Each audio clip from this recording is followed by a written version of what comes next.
This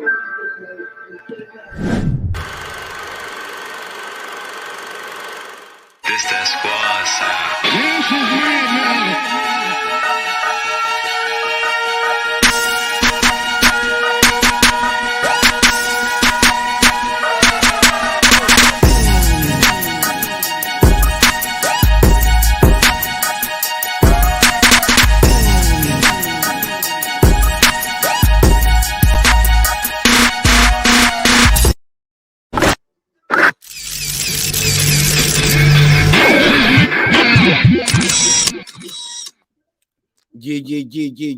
Yeah. What up, though? What's popping, yo? What's happening? Welcome home to everybody in the neighborhood to another great episode of Breaking the Beats, where we break down business, entertainment, art, technology, sports, and anything else you and I feel like squeezing into those letters. Hey, man, the verdict is in. Kyle Rittenhouse. The tears worked, homie. It worked. He got off. Homie is on his way home. He is on his way home. Truly unfortunate, man. It seems like these families will not get justice. We'll take some calls, see how you guys feel about it. Let me know what you think. Was justice served? Was it self-defense? Because he got off on all charges, homie. All charges. He's on his way home. Right now, they say he's planning on being a nursing student. These are the people who were shot. I believe 2 passed away. 1 is still alive, but he was seriously injured. Yeah, man. Yeah, that's crazy. He's on his way to the crib, homie. Not guilty. All charges. And I've seen people covering this story, and some people are telling me, you know what? The way the judge did the jury instructions are key. I'm gonna play a couple of clips. The judge, I'm gonna be honest, man. Certain things I saw early on, I knew like, okay, this kid is going home. I remember we was talking about it on the show when the judge said they cannot be called victims. Like, yes, they got shot, but we can't call them a victim. Yeah, you're a victim of being shot, but you're not a victim of a crime. Oh, yeah, it's popping. What's up, my G? Yeah, man.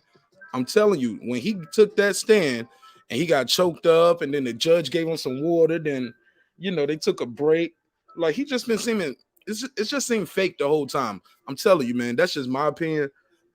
I knew the kid was going home. Like I said, when I saw that judge and how the judge, he said, I ain't mad. He got off, to be honest. See what I'm saying? The room is split on this, and I'm okay with it. Anybody want to call in? The number's on the screen, 470-705-9507, 470-705-9507. D Hodges, what up, my G? How my audio sound? I ain't in the studio. I'm on the laptop right now. How the audio sound? But it appears the guy got off. Look,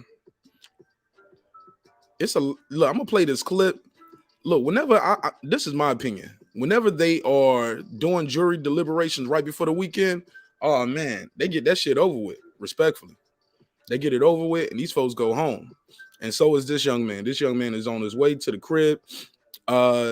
President Biden has spoke out on this. He issued a statement. President Biden said. He said, my audio good. Appreciate it. President Biden said he agrees with the jury. He said, the jury got the last word. We got to respect that. The governor, I believe his name is Tony Evers. He released a statement as well. I'll pull his statement up. It's on his Twitter. And he's saying he's urging for peace. The governor is urging for peace. Let me pull up his statement.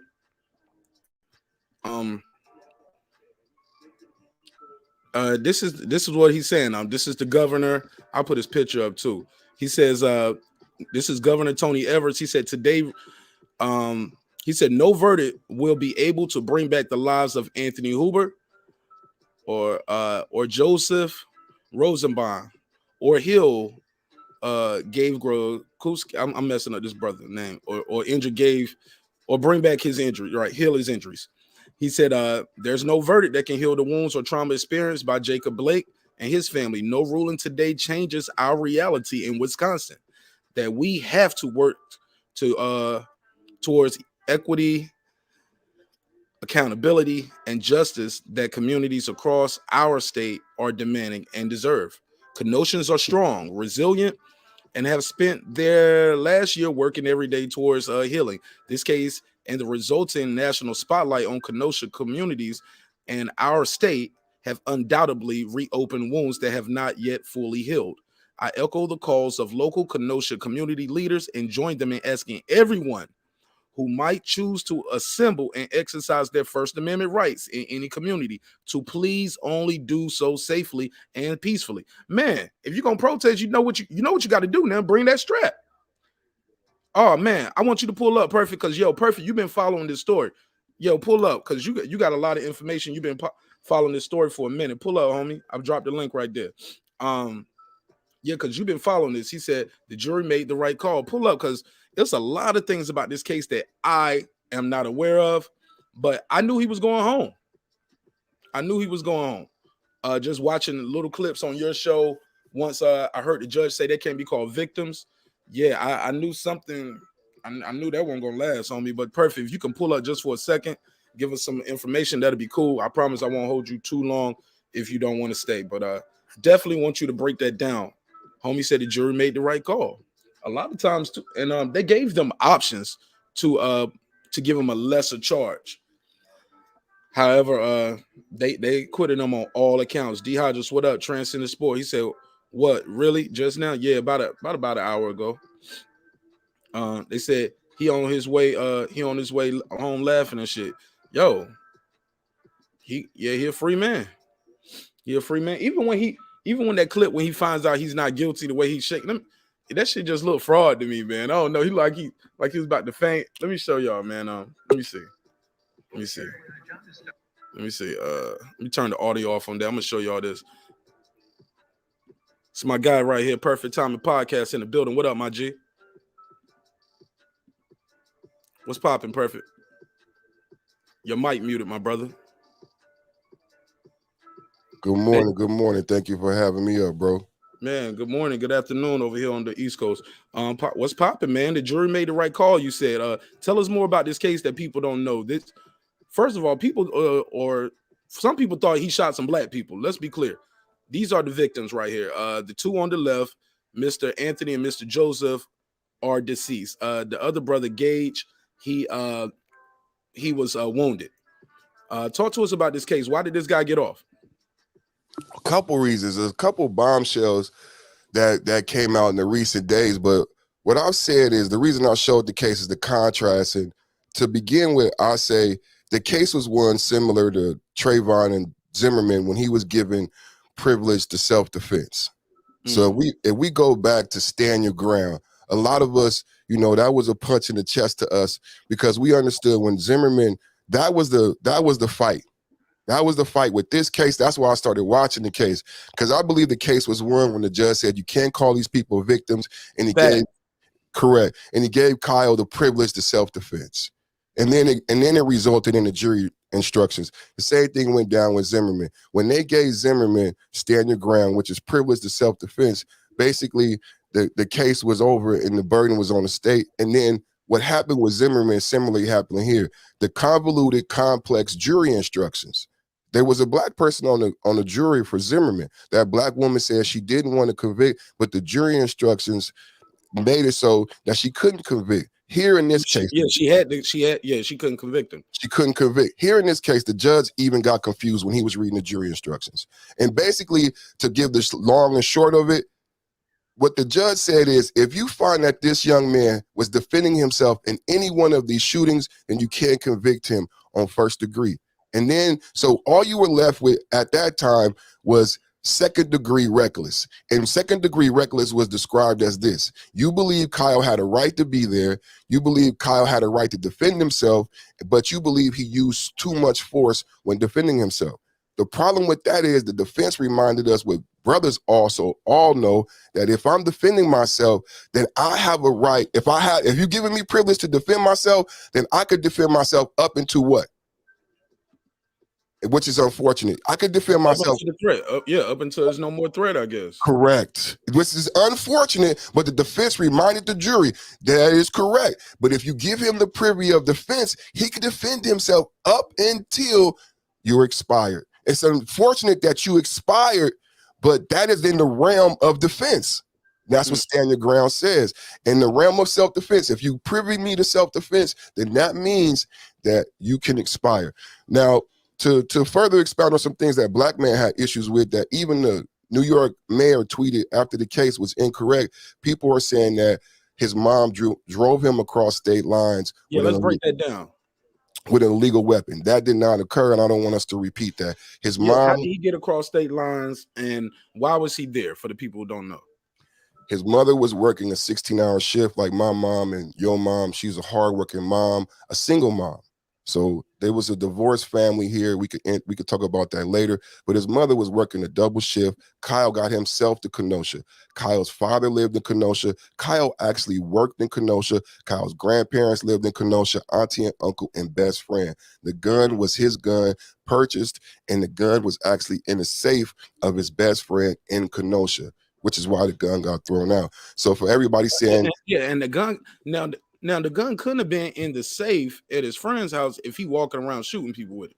So he got himself to Kenosha, and this is the other bombshell. He got himself to Kenosha, and his gun was kept in the safe at his friend's house. And the reason he went to Kenosha, the reason they got the gun out the safe is because the property that they were protecting had got a phone call from the insurance agency saying that if you lose your property, we will not replace it.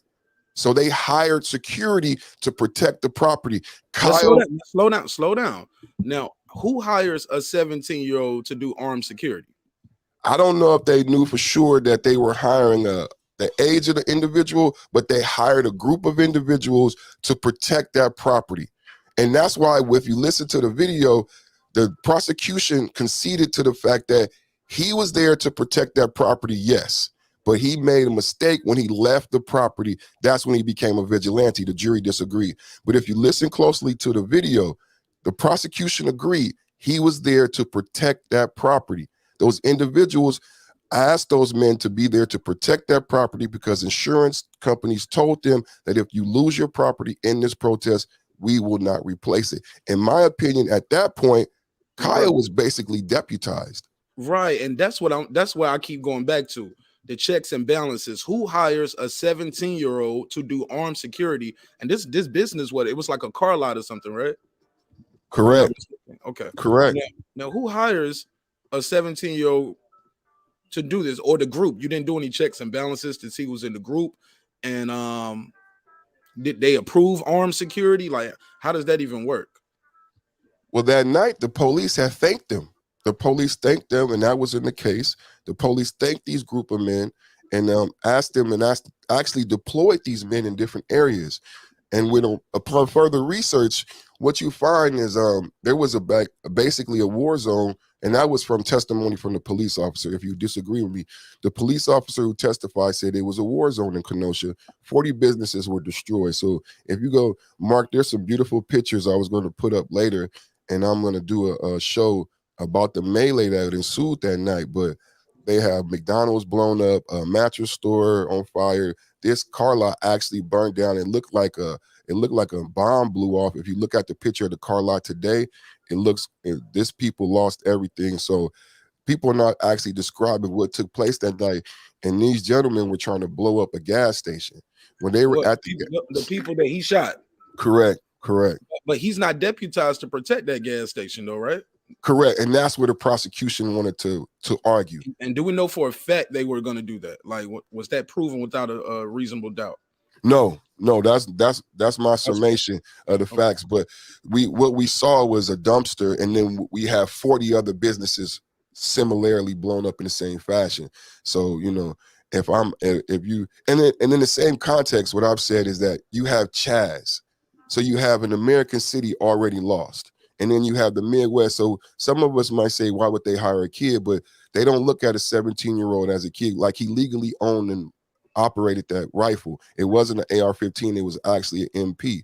And if you live in the Midwest and you got a farm, I got friends who moved to the Bay Area. He said, it's the length of the barrel. I remember that came into the play with the court, right? The length of the weapon was the weapon a certain length. And it was a loophole basically saying, hey, the length of that weapon is legal in that state where it was at. But on the stand himself, he even admitted, though, that he didn't buy it for hunting.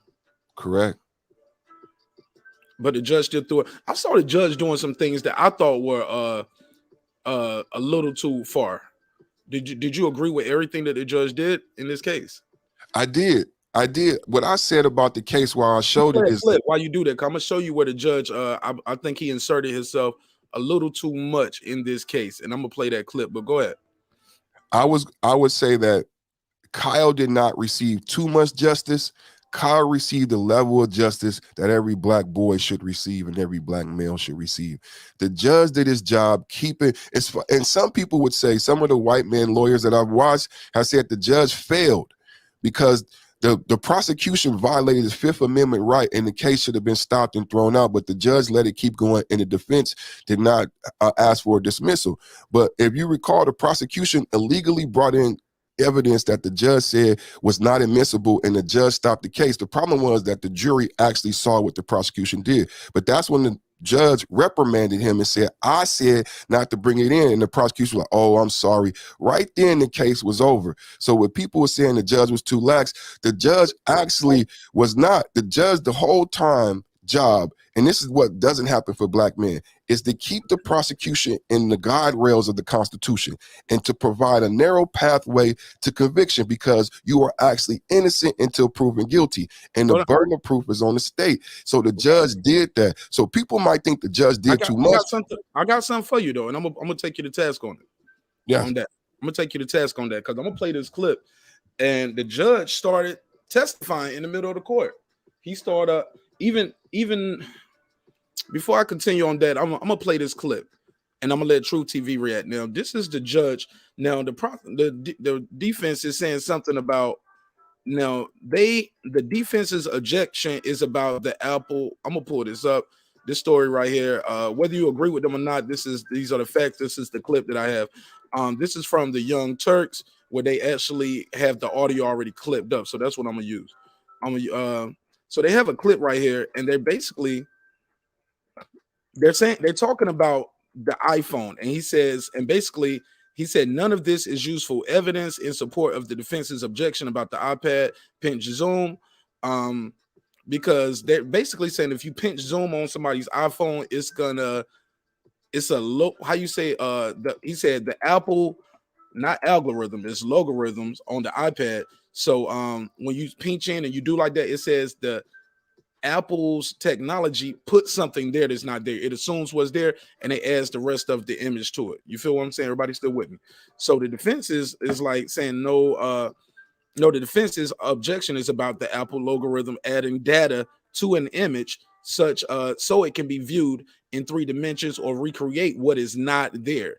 This is the magic pixel argument. This is the magic pixel argument. But then the judge pulls out his phone and he started testifying for the defense. And what really bothers me about this, the judge ain't even got an iPhone, what he's doing right here. Now, let me play this clip. You can hear him. He just kind of go on a rant and listen to this. Let me see. Time, well, we can see why. Dude, Judge Schroeder. He's a judge. Right. This guy's and what I told you from day one when this Fox News in the shows, let me for obvious. Okay, he already did it. Let me rewind. Let me rewind when he started doing this. Let me rewind. He's just gonna go on a whole little rant talking about his phone, texts that he get from people. Listen to this. iPad and is also not even an Apple product. Right. So he's using his phone as an example, but it's not an Apple, it's not even an iPad, but he's gonna use his phone as the example. Listen to the judge start testifying in the middle of court for the defense. Samsung product, nonetheless, here he goes. When I get messages from some of my friends, my few remaining friends, they come as texts, and then they start belittling me or whatever in one way or another, and it can be quite lengthy, the exchange that's going on between them and us, but they're entertaining, and so I don't know how to save text messages. I haven't figured that out, and I have a lot of things that I'm doing, so that's a low priority for me to figure out how to save a text message, and I don't want to leave them on my phone forever. I want it off so that it's clean, so when I look at it, I look just at the fresh stuff. So then I do a screenshot of it, and I email it to myself to save it. But I found to to my Listen to this motherfucker, man. Why is he doing all of this? Keep it going. Keep it going. distress. But I found to my distress, they're pretty long. Some of them are pretty long. Let me take a screenshot of this. Listen, look, you got to listen to Judge Magoo right here. Listen to this. He's doing too much. He got his phone out. And they show up in my email like this, like a little ribbon down the center of the page. Some of them are even smaller than this. Well, then I go to open them up.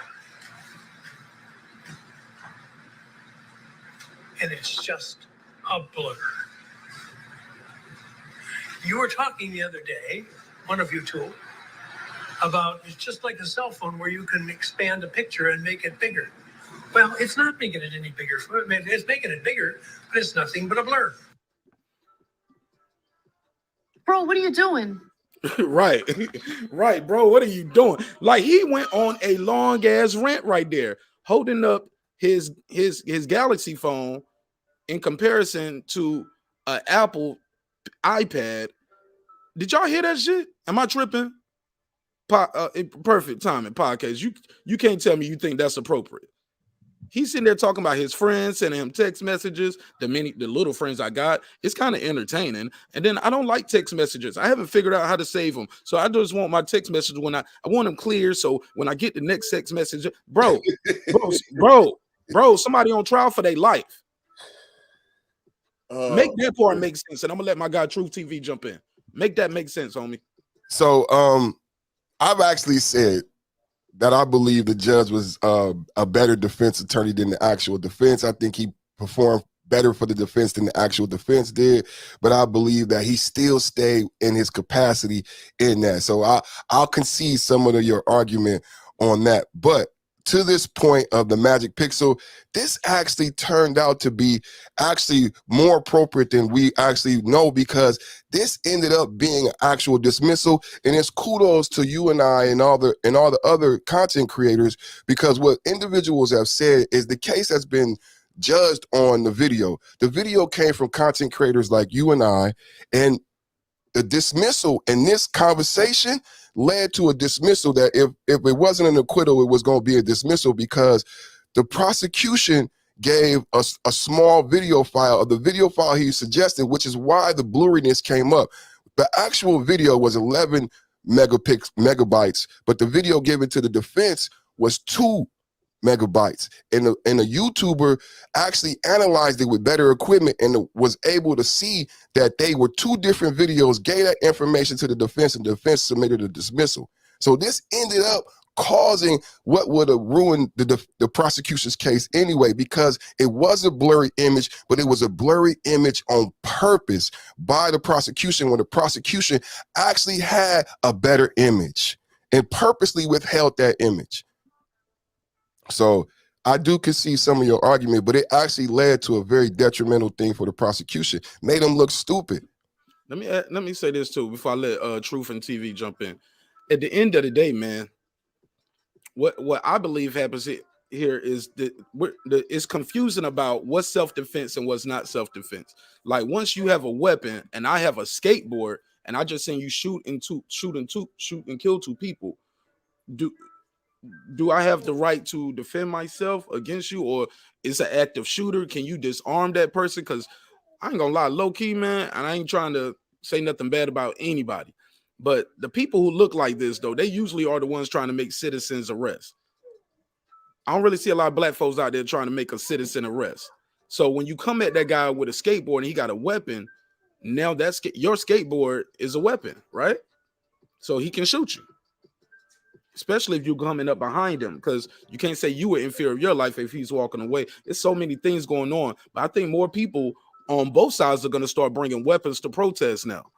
Simple as that. And that's when we're going to start having some real talks about gun reform in this country. With that, I digress. I'm going to pass the mic to Truth TV, and I'm going to let Deuce get in real quick. What up, Truth?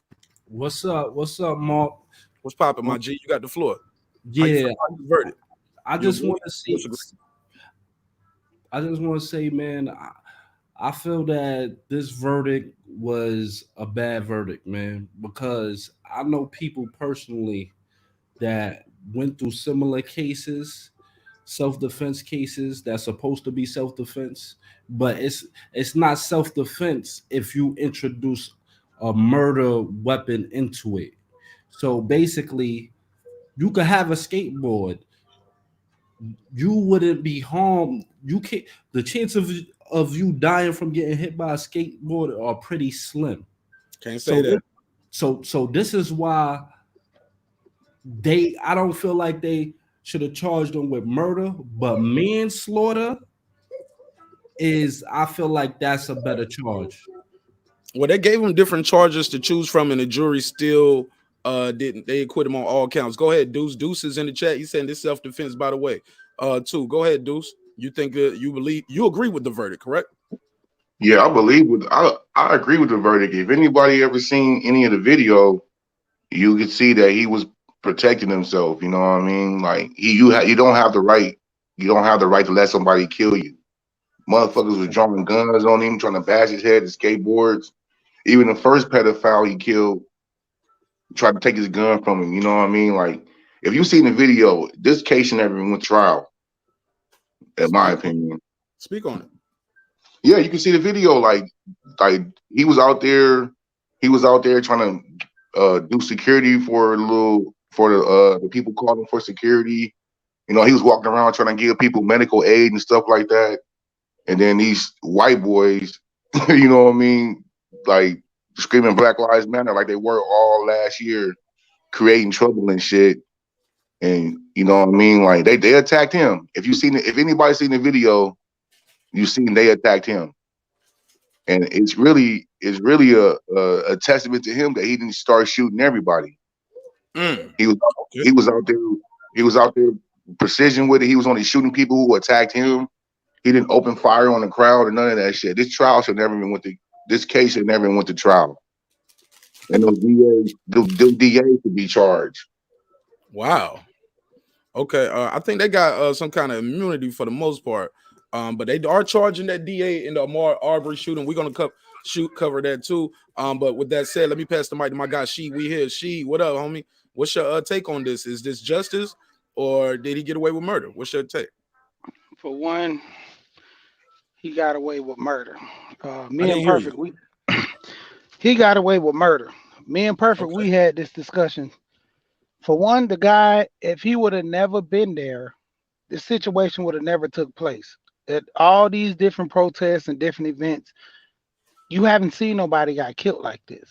You know, false. Yeah. Let him finish, brother. Let him finish, please, and then I'll let you rebuttal. But let's let him get more than 30 seconds. Go ahead, She. You haven't seen nobody got killed like this due to the fact that people who had guns and who were doing this stuff, it was either you had intent or you didn't have intent.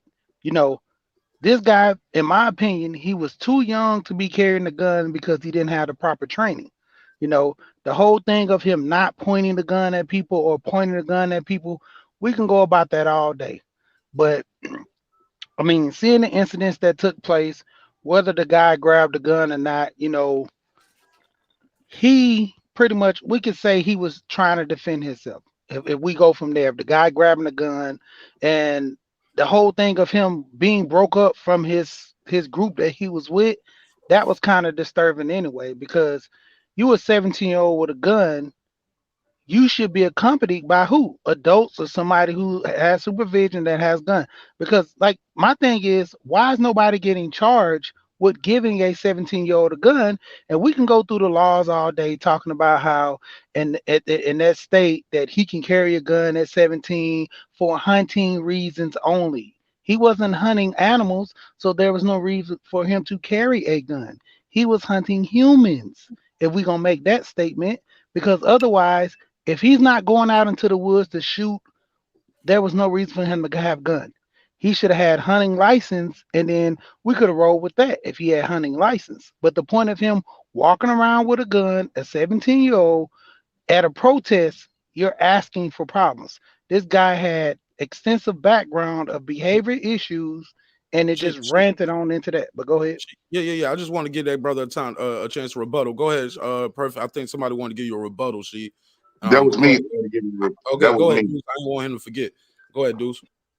Oh, first of all, he can carry a gun. The gun laws say it. And second of all, everybody out there had guns. You can see by the guy who was finna smoke him before he shot him that other people had guns. And that's Hold up. The two guys he shot, they had weapons. Yeah, one guy in the video, one of the guys was putting a gun to his head. He tried to fake like he was giving up. Then once Kyle put his gun down, he tried to pull up his gun. And once it's on video, like you can see that shit. Like try to get the clip. And Kyle was just able to pick up his weapon and get his shot off quicker. No, they knocked him on the ground. Yeah, knocked him on the ground, and he tried to creep up on him. Then act like he wasn't gonna do nothing. Then he had a little Glock. He tried to put that motherfucker out, and Kyle executed his ass. It's no reason, like it was no reason for this. Okay. Yeah, it's on the video, bro. Like that's what I'm saying. A lot of these people didn't see the video. Okay. I seen the video when it happened. That's the wonders of being on Twitter. They have the whole thing on video. But he should never. But look, why is he? If he's there to protect that car lot, why is him and his group not at the car lot? He got separated from the group. No. He should have been at that car lot. No, we shouldn't be separated. That's where he started. That's where it started. That's where he shot the pedophile in the head. The one that was talking about shoot me, nigga. Shoot me, nigga. I don't know who got charged. Who's the pedophile? Like, and can we just say their names? So Joseph Rosenbaum, 36-year-old, is the pedophile. Okay. And then Anthony, no. Come on, let's take that out because before you knew he was a pedophile, everybody's using that with intent. He was convicted of pedophile more than 2 times. He raped 2 little girls. Bad guy.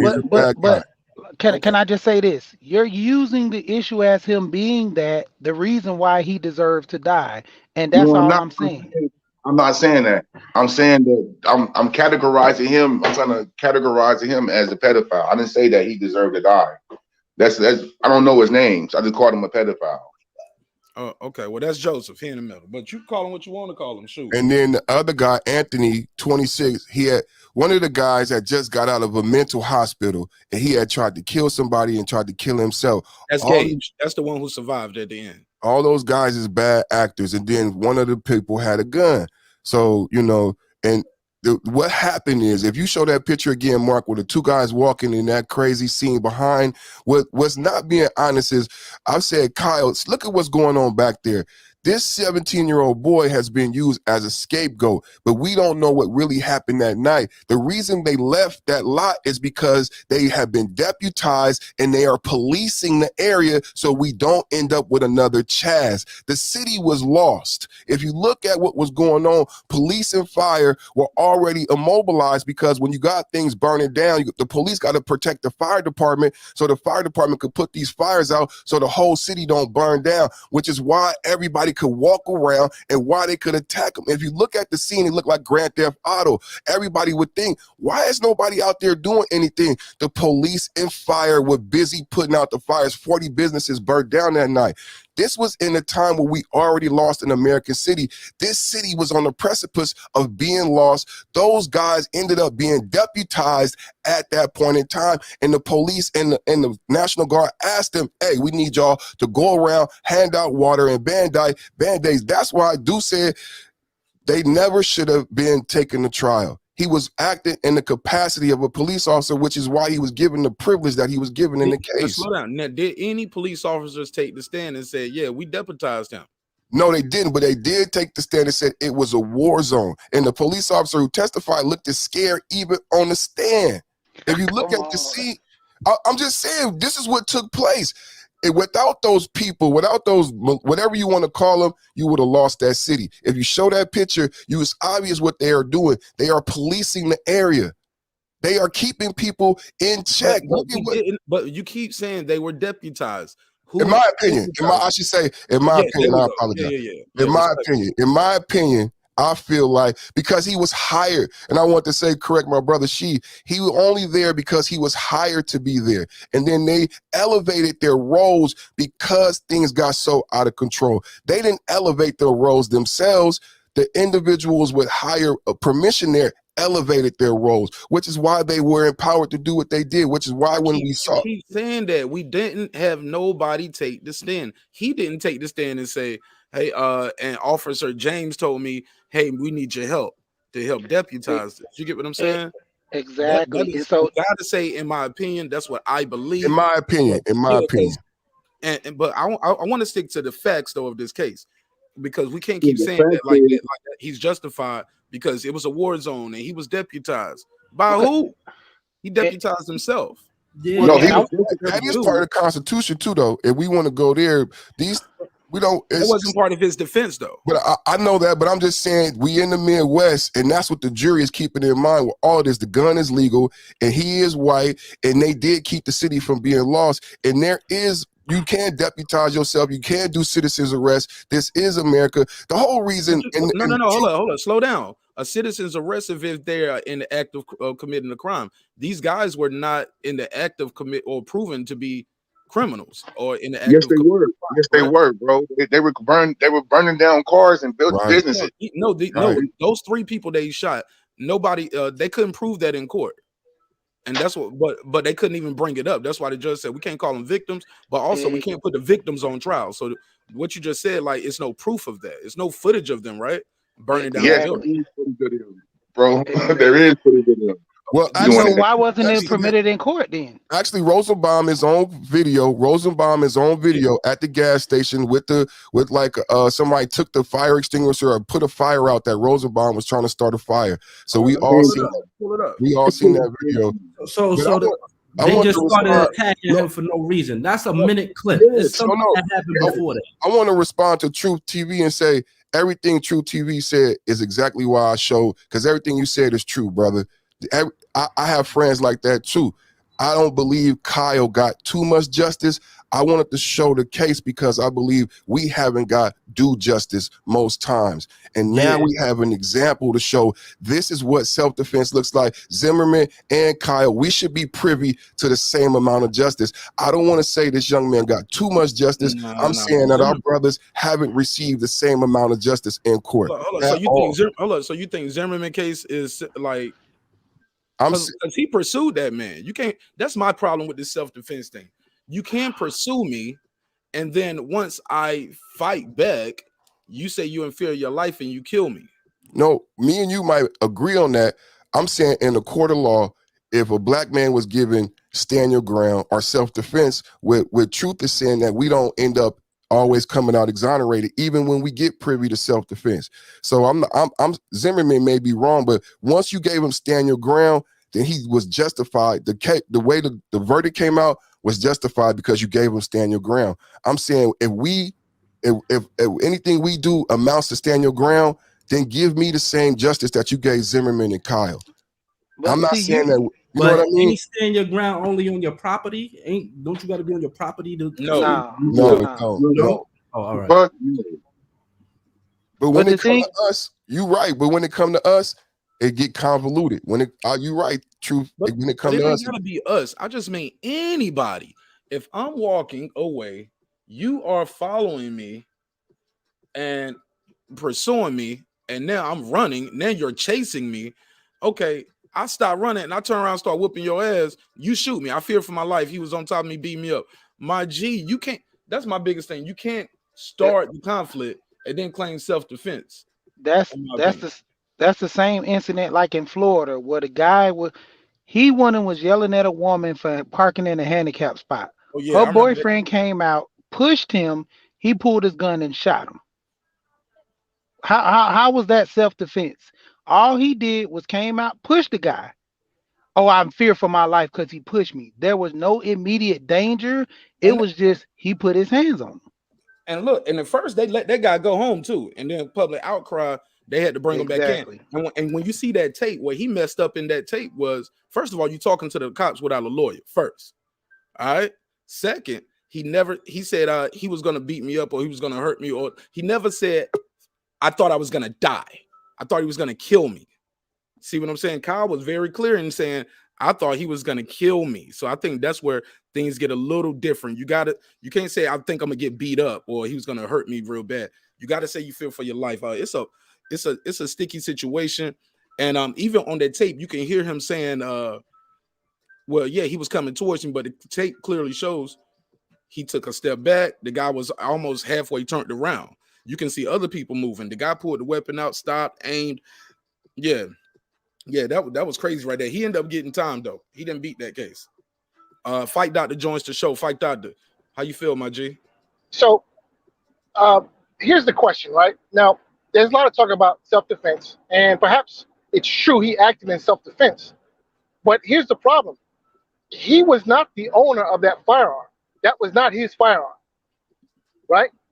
I'm not sure. I believe so. No. Rittenhouse is a resident of the state of Illinois. Now, in the state of Illinois, you cannot own, legally, you cannot own a weapon of that caliber, of that type. That's illegal. But slow down, but the weapon was not there. He had family in Wisconsin, and the weapon was purchased. Okay, so exactly, purchased in Wisconsin, and it was kept in Wisconsin. Right. So how is it that a resident of the state of Illinois can legally own a firearm in Wisconsin? How does that work? He's a resident of both.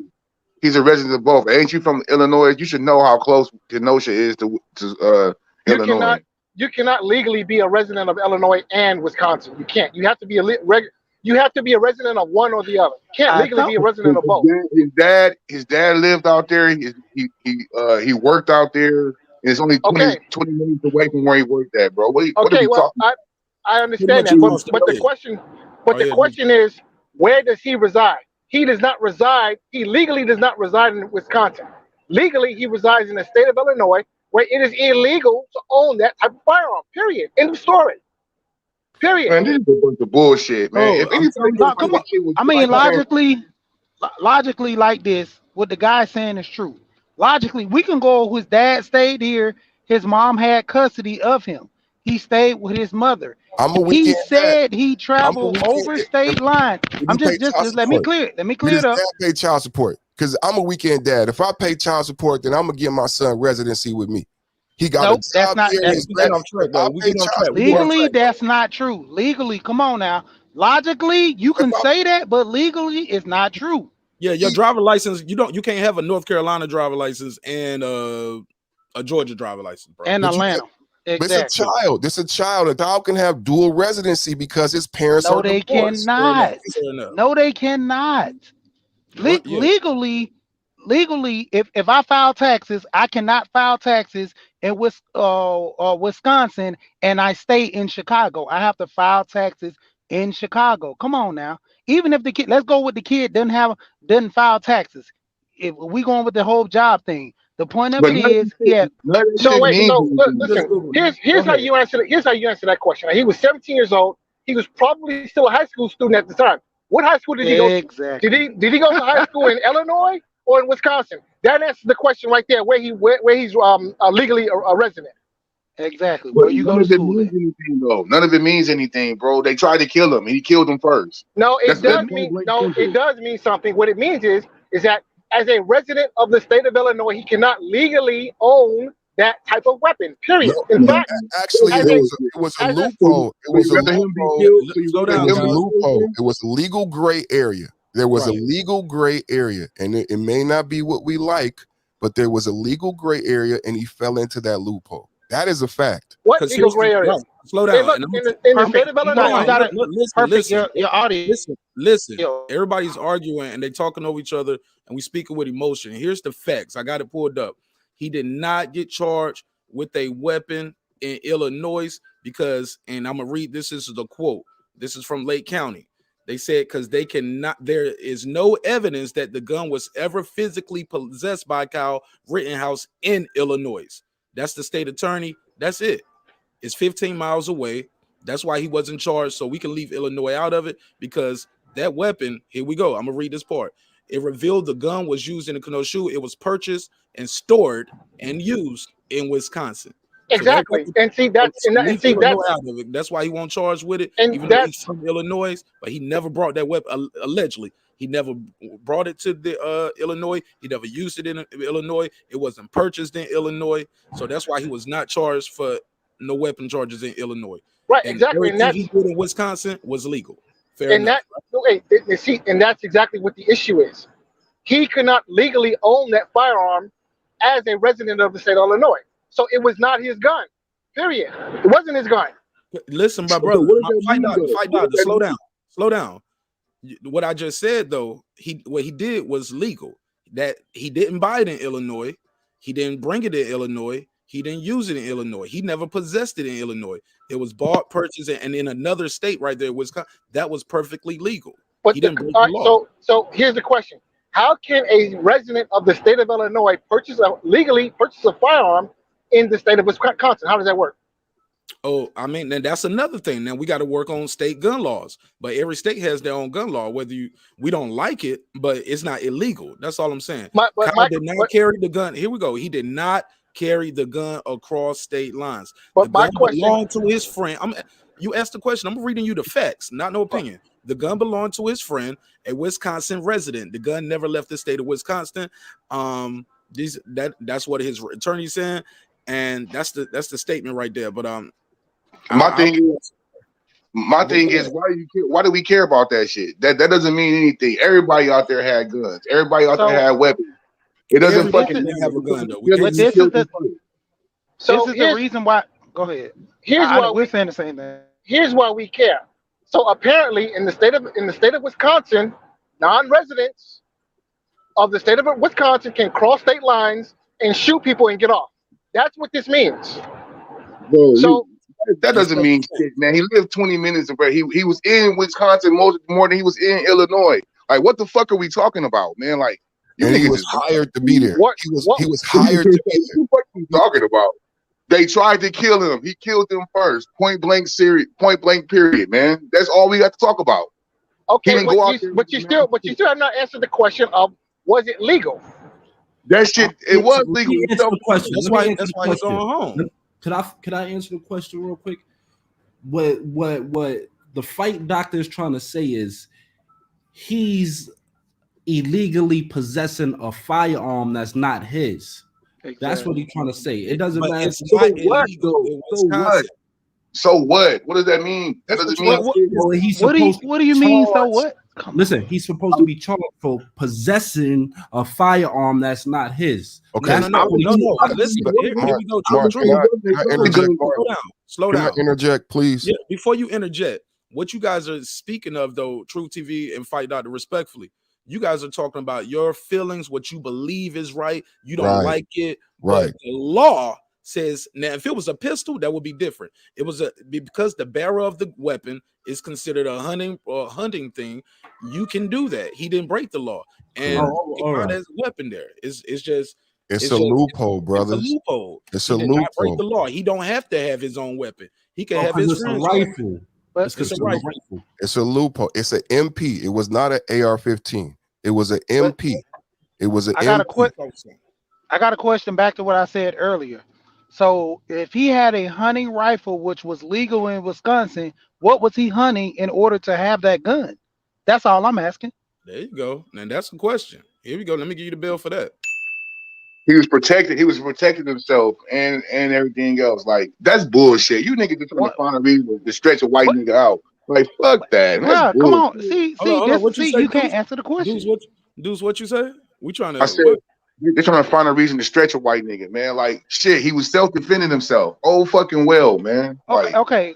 We can go with that. But at the end of the day, like I keep saying, what was his reason for having that gun? Even he wasn't the only person there with a fucking gun. Can I finish? We have to go in a legal argument. You go in chronological order. He had the gun because he was hired to be there. He did not go there to cause trouble. The only reason he was there that night was to protect property.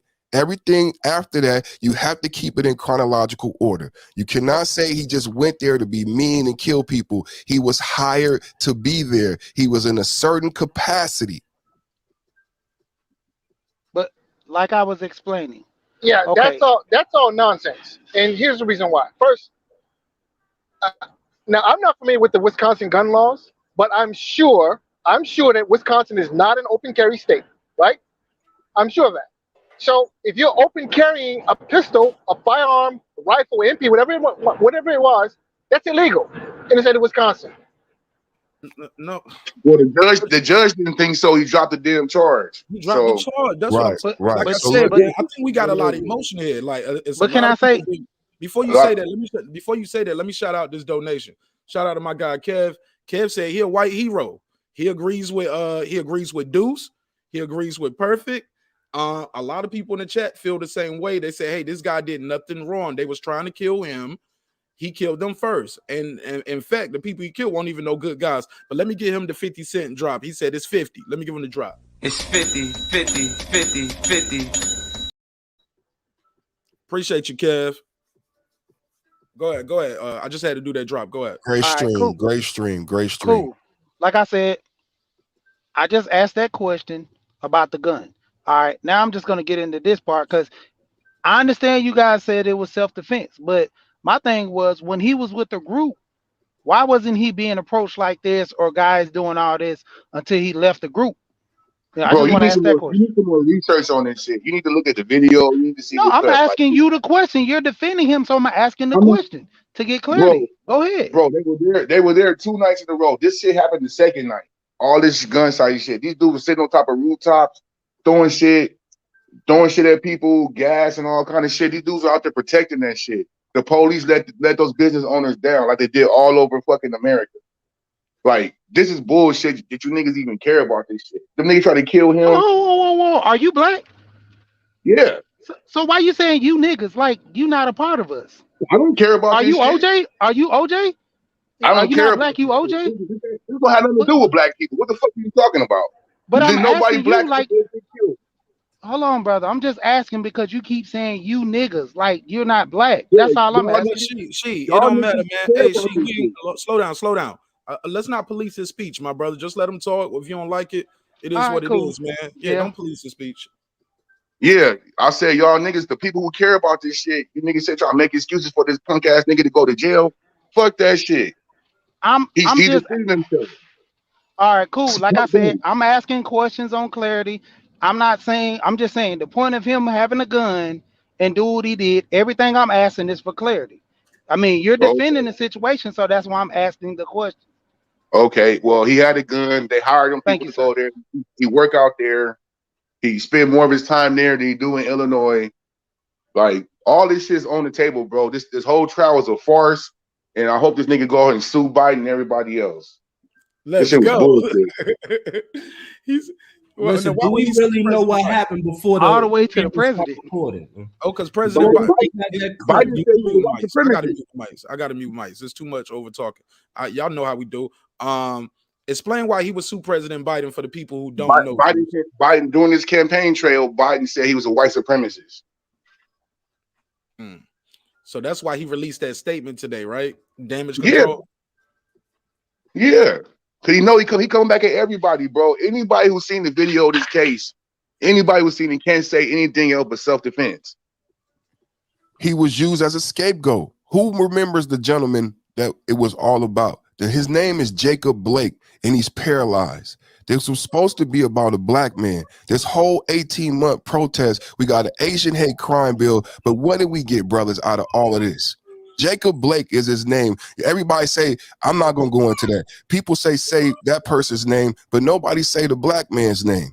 Jacob Blake is his name. He paralyzed now. And those guys wasn't out there. None of those guys who passed away, blessed their soul and their family, but none of them knew Jacob Blake's name. None of them know our plight.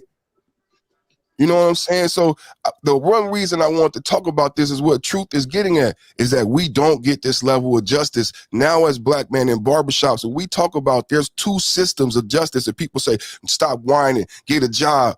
No, you can show this, like, look, this is what justice looks like, and I'm not getting this. We deserve this level of justice. And stop telling me to pull up my bootstraps and get a job. Stop telling me I'm whining. No, there's 2 systems of justice. I get treated one way, they get treated like this. That's what we should be focusing on as black men. And Jacob Blake, the brother that got shot by the police, who paralyzed right now, his family, his kids, all the black men that was killed doing these protests, and how the leaders of BLM own $1 million homes, and how black fathers, father power got sucked up by this whole movement, and how the Asian hate crime bill got passed. You know, it was a bill about this. The 2 black senators, Cory Booker and Tim Scott, they gave up on the bill. So they could still choke us, they could still frisk us, they could still do all of the stuff we was protesting about. The 2 black men, one was a Democrat, one was a Republican. Y'all know who I'm talking about. Tim Scott, the Republican, Booker's the Democrat. They gave up on the bill. They gave up. Asian hate, the Asian crime, and I'm not saying they didn't deserve it. Right. I don't want to get into the Asian hate thing right now because that's I don't want to bury the lead on.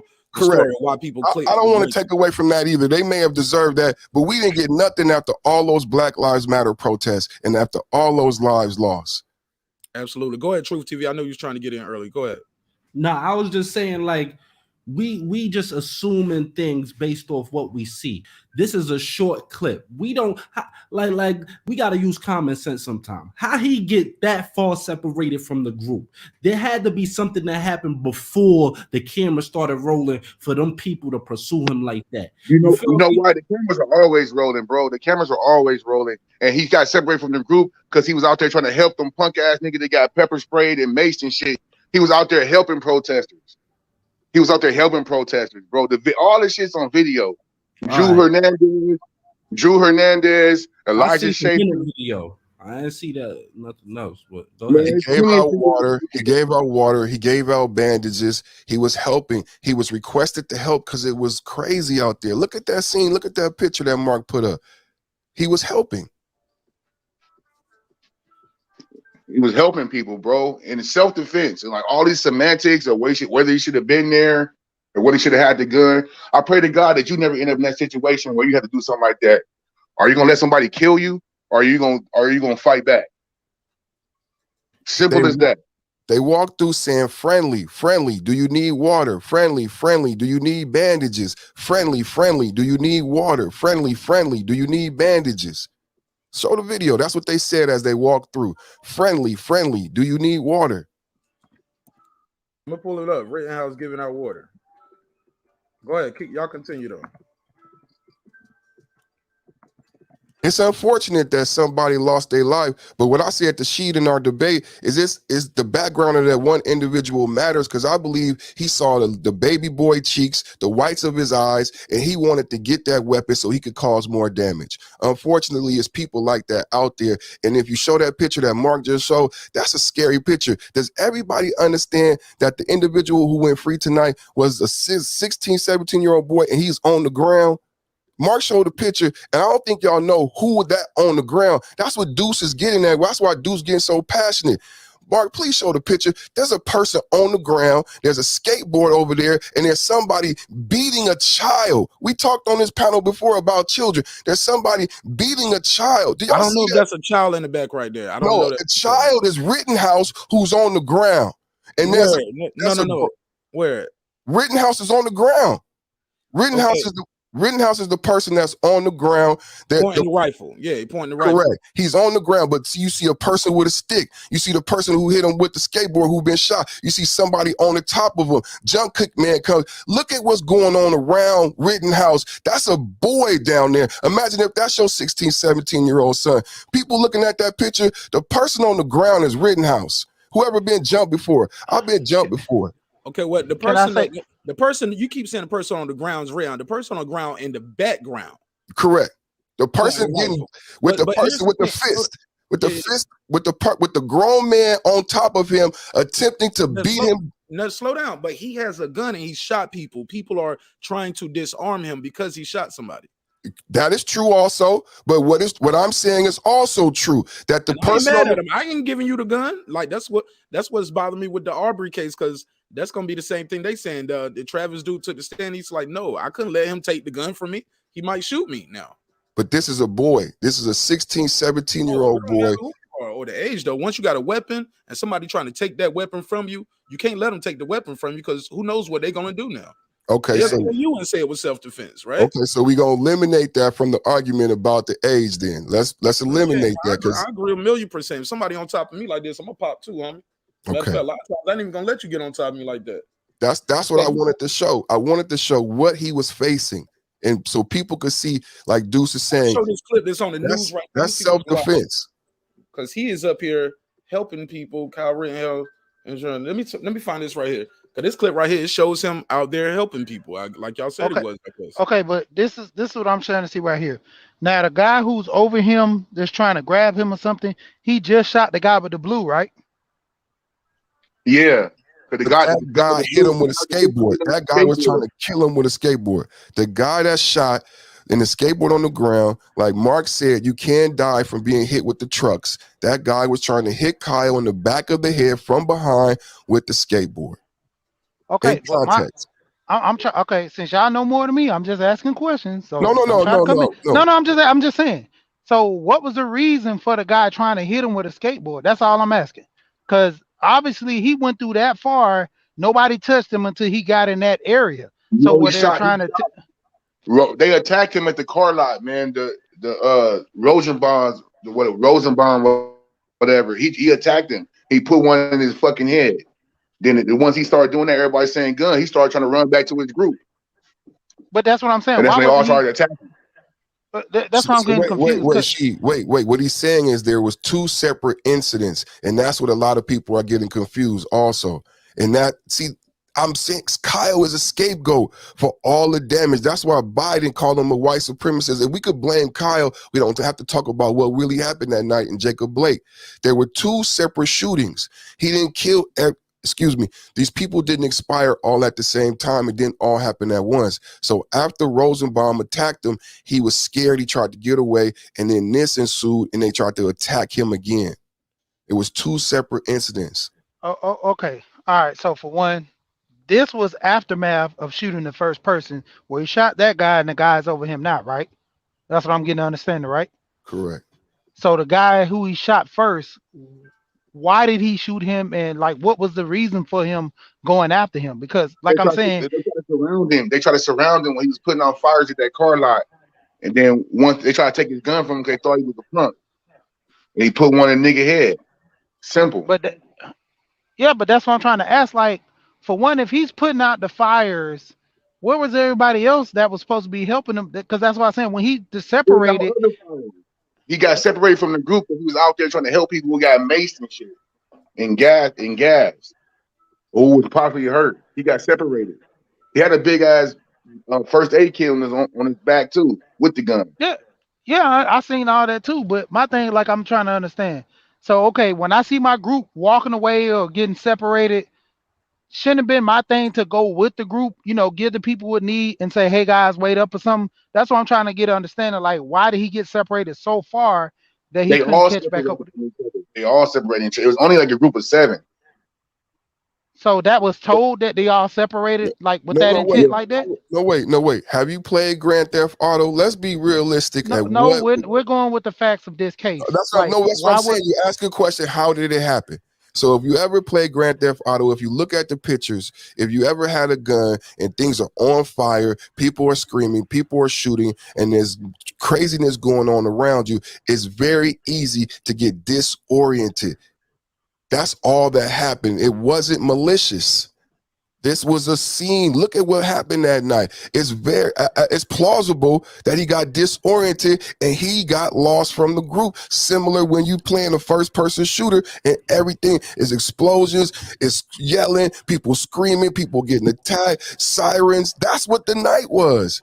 I don't think it's far-fetched to say that he may have got disoriented and accidentally got away from the group. And how can we assume that he maliciously got away from the group and started hunting humans? Because he, like Deuce said, he didn't go buck wild and shoot anybody who didn't attack him. So I don't want to give him the credit that he was doing something malicious and wrong. Yeah, I understand that, because in fear, like my thing is in fear. If someone's coming at me, I have a right to protect myself, whether it be 16, whether it be 46 or 82, when it comes to that. But I'm just trying to get clarity on him being separated and him taking, for instance, like you were separated and you seen guys trying to set a gas station on fire, y'all was saying, like, and you had a gun. So you trying to put the fire, holding the gun, and you're trying to give people first aid. That's why I'm trying to get that clarity, because if he got separated, my main objective was to get back with the group, help somebody, but still try to find my group.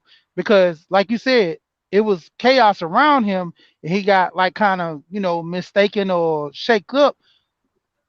9 times out of 10 as a teenager, my assuming he wasn't able to handle all that stuff around him. So it should have been in his best interest to try to find the guys that he was with. That's all I'm saying.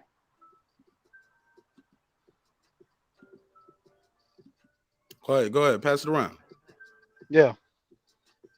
Man, hey, Mark, I gotta get ready to go to work, bro. I'm out of here. This is a bunch of bullshit. Appreciate you. Keep it rolling, homie. I'm gonna be listening. My brother. Yeah. Appreciate you. But like I said, I'm just trying to get some clarity, because my thing, the whole thing, we understand that he was defending himself all day. If someone comes at me, of course, I'm gonna do the same thing he did if I get put in that position. But my thing is, how did he get put in that position? That's all I'm asking. And like I said from earlier, who gave him the gun? Look right here. Look at this screenshot right here on the screen. You see that guy got a weapon on him right there. That's what they highlight. Yeah, I've been seeing that. Yeah, I'm just asking the clarity about it. But they were talking about it, so I'm just getting the clarity from them. Go ahead. Because if I even see the guy in the back, he's been following this case very closely. Queen P said helping who? I'm gonna find that clip, because I just saw it on the TV over here, and I'm trying to find what I'm watching on YouTube on the TV, so I can pull it up on the laptop for you guys. I believe this is the blurry video that came up while the judge started testifying, and this was the video that the prosecution had a better resolution that they gave the defense, and this won the case, because basically the jury instructions and the privilege that was given to Kyle was self-defense is why he won the case, and was why Deuce was so passionate. If you believe this is true right here, and if they had a better resolution video that someone actually pointed a gun at him while he was on the ground and that he defended himself, and you can't find him guilty, because the reason he was there was in the capacity to protect people. He did not go there in the vigilante capacity, and the only reason someone got killed is because they pulled a gun on him and the other person actually touched the barrel of the rifle. You can't find him doing any other shooting or anybody injured that did not do those things. That's why the case should have never came to trial, and that's why he got acquitted. If you see somebody pointing a gun at somebody at that point, it's like the Wild Wild West. Whoever died, and then who was there in the proper capacity? What we're doing now is we're debating. You understand what I'm saying? There's no debate on whether or not the guy pointing the handgun at Kyle was there doing right or wrong. We can debate whether at what time Kyle stopped doing right. And we could debate whether or not him being disorientated and getting lost from the group was wrong. But we cannot debate the guy with the handgun pointing to that. Go ahead. Yeah, no, go ahead. We can't debate that part. But I just want to say too, I don't want to say for certain we know, because did he say I was disoriented? That's why I got separated from the group. No, that's my you good, Mark. Yeah, stop adding that, man. You keep doing it. You keep doing that. You keep adding your thoughts and opinions to it, man. You can't do that. Because then you come across a dog in the fight. That's magic pixels. I'm filling in the pixels when I zoom in like that, bro. That's all. It's all good. Go ahead. And see, that's my thing. Like, I want clarity, pretty much what happened in the case, what everybody stood on, because that can mean he's pretty much innocent without a shadow of a doubt. But the more opinion comes into play, that's what makes the whole thing suspect, in my opinion. That's why I'm just asking the questions to like average person. If I seen this, I'd be like, why did he have a gun and why was he up there? You proved it. The uncle, dealership, he was hired, this and that. Cool. So who gave him the gun? Was we clear on that? Who gave him the gun? The gun was stored at his friend's house up there. But that's the point. Who gave it to him? It don't matter. It's not illegal. It's not illegal. Yeah. The tooth fairy could have gave it to him. It's not illegal. Yeah. So why are you asking that respectfully? Like, it don't matter. Yeah, I'm just asking for clarity. Like I said, like who gave him the gun? And let's just say the friend whose house where the weapon was stored at gave him the gun. Okay, now what? He didn't. My thing was, Even if he didn't break no law, like, did the guy show him like proper, like, this is the safety? He ain't That's all got I'm to. just. Fuck it. Let's just say that he ain't got to legally. America don't make you get training when you buy a weapon. Yeah, that's true. See what I'm saying? Like we got to take our emotion out of it sometimes, man. And I ain't talking about you. I ain't talking about you. I'm reading the chat. Yeah. And I'm just saying in general, like even those kind of questions, it's like we bringing other things into it. If the gun isn't illegal or who gave it to him, because like I said, that never was on the docket, like where the judge saying, well, we got to bring this person in and charge them too. It's kind of messed up.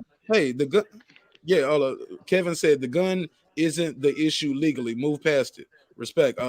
Jeremy saying who gave Gage his gun? How about that? Good question. So I like to expound on this. Is the thing why this case is so great, and I love you, Mark, for doing this show, because there's a reason. There's a reason why we hung up on a couple of these things, and it's because of our experiences and our PTSD with the juries, with the judicial system. We don't get treated like this. Like the gun is always a big thing for us. Lil Wayne went to jail for the gun. He didn't even have it. It's on his bus. That always bothered me. So it's like we're getting hung up on certain key parts of the case because of our experiences with the judicial system. And that's why I want to show this, to show the contrast. The brothers have a right to feel the way that they feel about the questions that they have, because when it's their family or when it's them and there's anything like this associated, somebody go to jail. You know what I mean? So I understand why black men feel the way they feel with the charges and with the circumstances. And a lot of us are not looking at the facts on the ground. But I would like to expound on and explore why we feel the way we feel about this. I think that's where we could grow in this case, and looking at the contrast and why we feel the way we feel, because there's just cause for why we feel the way we feel. A lot of times we're not given the rights like this person is given. And if there was a loophole for a black boy and we didn't know it and our defense team didn't know it, I don't know if the judge would have brought up, like the judge did in this case, that loophole like they did for Kyle. So, I mean, there's a reason why we feel the way we feel, and that's worth expounding on. Go ahead, Truth TV. I'm about to take a quick bathroom break, man. Y'all keep cooking. Yeah, I just want to ask you a question, Thanos. The first video, do they got footage of the first video when he shoot the first person before he was on the floor, before they started chasing him? They do. They got video of Rosenbaum. They have video of Rosenbaum at the gas station soliciting his own demise, telling people, do this to me, I'm gonna do that to you. So Rosenbaum was not in a good place. He was out there looking for his demise. And you said Cal, before he shot the dude with the skateboard and before he shot the dude that pulled the gun on him and the other guy, he shot somebody else in the head before this clip? Correct. Rosenbaum reached for his gun. And this is the thing that, so we don't have to speculate. He was charged differently in the case. So for the 26-year-old, he was charged with first degree. But for Rosenbaum, who attacked him, the 36-year-old who I'm talking about, who tried to grab his rifle, he was charged with second degree reckless and given the privilege of self-defense because he was attacked. That was in the charges. That's not my speculation. That's not my interpretation of the video. That's the way the case was charged. He was only charged with second degree reckless with Rosenbaum because Rosenbaum attacked him and he was defending himself. That's why the case ended up the way it did, because in the jury instructions, the judge told the jury that if you find that he was this is why you couldn't call them victims, bro. This is why you couldn't call them victims, because of the second degree charge. You can't call Rosenbaum a victim if he was attacking him and he was charged with second degree with Rosenbaum. You know what I'm saying? So that's what took place. And in the jury instructions, he told the jury, if Kyle was defending himself in any capacity, you can't find him guilty of first. You can only find him guilty of second. And second says that Kyle had a right. So this is what we need to understand as we ask the questions about why he was there and should he have the gun. Second degree says he had a right to be there and he had a right to defend himself. Only thing second degree reckless says is you say that he defended himself with too much force, i.e. somebody died. The only thing is the defense reminded the jury that if you give me privilege of self-defense, you could then not say how much self-defense I use. I can defend myself up until using deadly force. It's unfortunate that they passed away, but if you give me privilege of self-defense, then you can't say that it's against the law that somebody died. You've already said that I can defend myself. If I could defend myself within the law of self-defense, is somebody dying, unfortunately.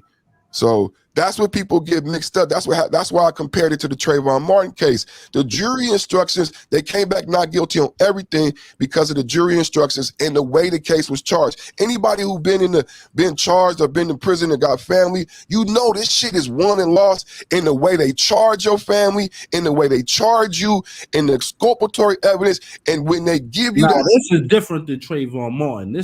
Trayvon Martin was murdered in cold blood. That didn't have nothing to do with self-defense at all. No, I Trayvon Martin. I agree. I not the same. No, I agree. I'm just saying that Zimmerman won the case when they argued stand your ground.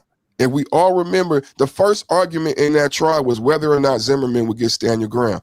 Same thing happened with Kyle. When Kyle got self-defense before the case even started, my opinion and my argument is that's when, it was all downhill from there for the defense. And this and I want to say this too, like with Rosenblum, you said he was acting crazy and he was saying kill me and all this stuff, right? Yes, he was. Couldn't it be the same way you said that Kyle, when you was making an excuse that Kyle was disoriented and stuff, couldn't it have been the same way for him? That's why he was acting and saying that. So if we gave that for Kyle, couldn't we say Rosenblum was the same way? Oh, Rosenbaum definitely has some mental health issues. If you look not the mental health. Don't look at his mental health. That night when everybody was uproar and acting the way they was. Now let's go back to, like you said, Kyle was disoriented in the way everything was going around him. So both of them had that same energy. But Rosenbaum, that's his name, Rosenbaum. Mm-hmm. Yeah, Rosenbaum. But Rosenbaum. So Rosenbaum in his aggression was coming out because of everything around him, the fires, the mayhem, and Kyle, he was on the defense because of the fire and the mayhem. So he was kind of disoriented that everything was going so crazy around him, while Rosenbaum, his thing was he was energized by what was going on. Am I on the same page? Yeah, like I said the other day, they needed you on the prosecution because that's the same argument the prosecution was making. Further to your point, the prosecution said that Kyle incited Rosenbaum by pointing his gun at Rosenbaum. So, you make a good argument, but the jury disagreed. I got to say I disagree too, but you make a good argument that, yeah, I believe you can get pumped up off adrenaline. So you got to give Rosenbaum that he was pumped up off adrenaline. Yeah, you got to give credit. And that's what the prosecution said. The prosecution said that Kyle was not the only one privileged to self-defense that night. So you make an excellent argument. I can't refute that argument, bro. Yeah, and that's like I said, I'm just asking strictly on the points of the whole argument of the case. So if both parties was feeling their opposites, then it hinted to that. So if he felt that he was inferior to grab Kyle's gun, so I got a question too. Did Rosenbaum actually have the gun and pointed at Kyle, or it was someone else? Someone else. Rosenbaum never got possession of the gun. Yeah, so Rosenbaum was approaching Kyle. Did he touch the gun or anything? Look at this. Look at the screen. Can you see the screen? Do you see the screen? Yeah, watch the screen. Now. I'm looking so these people, let me see. Let me play the audio. Right now. All right, let's keep going. Now he's on the ground. You hear somebody say, "Get his ass," or "Get his gun." Now he's boom, shot him. Right. The person that attempts to kick the defendant has flown over the defendant. Mr. Huber is approaching the defendant. Are you even on screen yet? This is one of the witnesses who got shot. But you can see that guy came up, ran up, tried to kick him, and he's look at him. He's cutting the white pants. He kicks him in the head, and you can hear something sound like a shot. And Mr. Huber is. Now somebody's trying to get the gun right there, and see somebody's trying to grab the weapon. This moment in time, you are on the screen, and it appears that you're sort of crouching, like crouching down as if what? What were you thinking at that moment? Why were you doing that? First, yes, that is me on the screen crouching, and it was reactionary instinct, I guess is a good way to put it. And the best way that I could describe that is one, the noise from the shot, and it's a very large caliber. The defendant with your Glock pistol. Here we go. If your intent was to shoot the defendant with your Glock pistol, would you have gotten that close to him? That was my intent, no. So he's saying he didn't have intent to shoot the guy. If that was your intent, you wouldn't have done that. Exactly, right, correct. All right, now here we go. Keep going for just a second, please. Right there, he just shot that person, right? Your body is positioned in this still.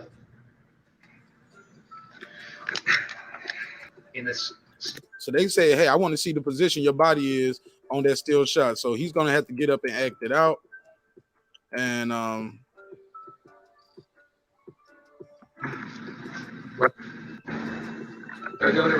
That's fine. and somebody objected. It's like, nah, we ain't gonna have him do that. Yes, absolutely. Danger that the defendant. Did you feel there was an imminent danger that the defendant was going to kill you? Yes, absolutely. But you didn't shoot him though. I want to see that. I want to get to that picture of him with that damn weapon. Here we go. There we go. Let's speed up a little bit. Let's go back. Here we go. Here we go. Bam. Right here. Got some explaining to do.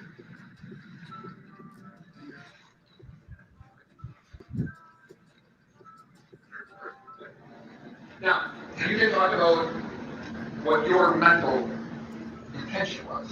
You'd agree when everybody's looking at it, you pointing a gun at a person's head, right? As well as the defendant pointing his firearm at me. Absolutely. But you are, by your own admission, pointing a pistol from less than 3 feet away at his head. Agree? No, I don't agree with that. You don't agree that that gun is pointed in the direction of Mr. Rittenhouse's head. You don't agree with that? In the direction, yes, but directly, no.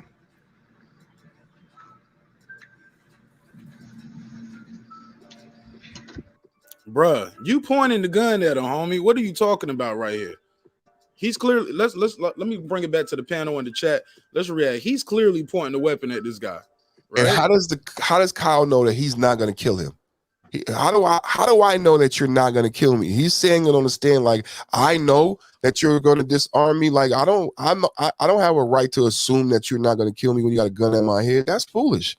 I don't get that testimony at all. I wasn't going to kill him. So how do I know that?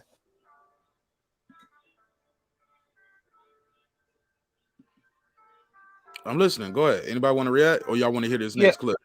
Yeah, I just want to say, for one, I can see the gun is technically pointed down at him, but far as at his head, we can speculate due to the picture. But the point of it is, yeah, you're right. He did point the gun. I mean, he did have the gun in his vicinity, and both of them had guns actually pointed at each other.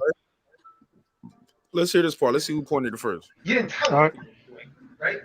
I don't have time to. Well, as you're running, you didn't say anything, right? You're just chasing him down. You never say anything. It would have been hard to communicate that over gunfire. My question to you is, you never said a word to him other than approach him with your gun out from 3 feet away, right? Yes. Oh, it's over. It's over. You see, look at the other. You see the other lawyer. You see the other lawyer's face like, got him. Got him. Hey, bitch. Look at him. He was like, we ain't got no further questions. I have nothing else. You see that? Did you see that face? Got him. Let's do it one more time. Let's do it one more time. He said, you didn't say nothing, but you other than approach him from feet, how many feet away with your gun out? Watch this. 3 feet away. Watch this. Other than approach him with your gun out from 3 feet away, right? Yes, yes. He gonna look at the boss right here. The boss gonna be like, watch this. The boss gonna be like, got him. He was like, you want me to keep going? Or you want to take over? He gonna look like this. Nigga, what? Check it. Hey, did you do that in slow motion? Did you do that in slow? He going home, bro. Hey, got him. You gotta like it. But that's what happened. The brother is not guilty. I call him a brother affectionately because I believe we all brothers under the blood of the Lamb. My sister right here, girl behind the mic. Peace to you, Queen. How you doing? Shout out, panel, Mark Nash, chat. Just listening in, man. I mean, I predicted this. I knew that he was not going to be found guilty. It's just unfortunate that people have been swayed by the lies of the media. And when you really read into the details and find out the facts of the case, you understand that it's a self-defense case. The state had a job to disprove the self-defense. And when the witness got on the stand, who is the victim, there's another one where there's another video of him, this one too, but there's another video of him saying he pulled his gun out first.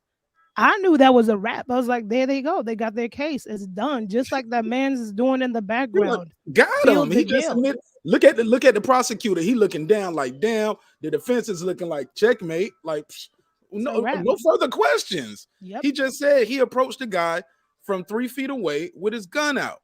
Let's hear it one more time. Gun out from 3 feet away. Right? Yes. Slow motion. I have nothing else. Nothing else. It ain't nothing else to say. Go ahead. Let me let you finish. Matter of fact, before you start off Fight Doctor, let me do this $2 drop. Rosenbaum on video saying, "Shoot me, N-word." Kevin, it's in the chat. Go on, say it. Be brave. No, I'm joking. Don't say it, Kevin. Don't say it. I'm fucking with you. Don't say it. Let me give you the $2 drop. He said he liked the content. He said, "I'll give you the $2. Here you go. I'll give you the $2. You give him the $2. All right, pay him the $2. Oh, pay the $2. Thanks, Kev. Go ahead, Fight Doctor. Did you see that clip right there, Fight Doctor, when the man just basically said he approached him with his gun out from 3 feet away, didn't say a word to him? Yeah, so that's all beside the point, right? So we have to look at this logically. Now, logically, ask yourself this question. Who comes to a riot armed with a gun that's not yours to provide medical assistance? Because that's essentially Rittenhouse's story. No. Yes, it is. That's his story. He was there protecting the property. Okay, so then which is it? Because if he's there protecting property, the property that he didn't shoot anybody at the property he was supposedly protecting. So again, his story is, so then I come to a riot to protect property with a gun that's not mine, and I shoot someone that's nowhere near the property that I'm supposed to protect. How does this make sense? You're making the prosecution's argument. That's the that if you watch the case, that's exactly what the prosecution argued, and the jury disagreed with you. But that is the argument that the prosecution made. You're absolutely correct. You're absolutely correct. That he had a capacity. The prosecution conceded to the fact that he had a capacity to be at the car lot, and when he left the car lot, they said he became a vigilante. The problem is it comes back to the Zimmerman case, and everything that you are talking about in between, like Mark keeps saying, doesn't matter. The judge made him focus on the interactions with each individual. I understand why we having this conversation, because as black men, it matters to us when we're in the courtroom. But the judge wouldn't let him bring in the picture with the okay. The judge wouldn't let him bring in the T-shirt. The judge wouldn't let him bring in the history in the high school. Only thing that mattered was that interaction in that picture right there. Didn't matter how he got there. It doesn't matter in the courtroom how Kyle ended up on the ground. But I understand why that's your issue, because it's my issue too. The reason why I want to talk about it is the contrast in justice. Because to us, when we're in the courtroom, if it's my son, it would matter. But the courtroom said it didn't matter why he wasn't at where he was supposed to be. All that matters is what took place between these two men right here. And that's what they made the decision on. And look, once that guy said, I approached this man with a gun out, and he's already on the ground. Like, you chasing him. He's on the ground. Low key, I would have shot him too. But I was asking a question about that, like, because we're talking about this scene right here. That's why I was trying to focus on the Rosenbaum scene, like before, because that's what initially popped everything to where the domino effect happened. Right, so from that first, continue. I'm gonna try to find that. Okay, so from that first incident, that's what created the whole self-defense where he was protecting himself by all means. I see that up front. This guy, the other guy he shot, even potential people he pointed a gun at, All that came from that point. And to the point from the guy at the gas station, like that's why I was trying to say, what was the initial thing what made him wanted to come at him and the shooting started happening? Because he only shot him only. He ran away. He didn't shoot anybody else. So he wasn't acting wild and stuff and none of that stuff. Like it was just basically it was all self-defense from that point. He was just trying to get away.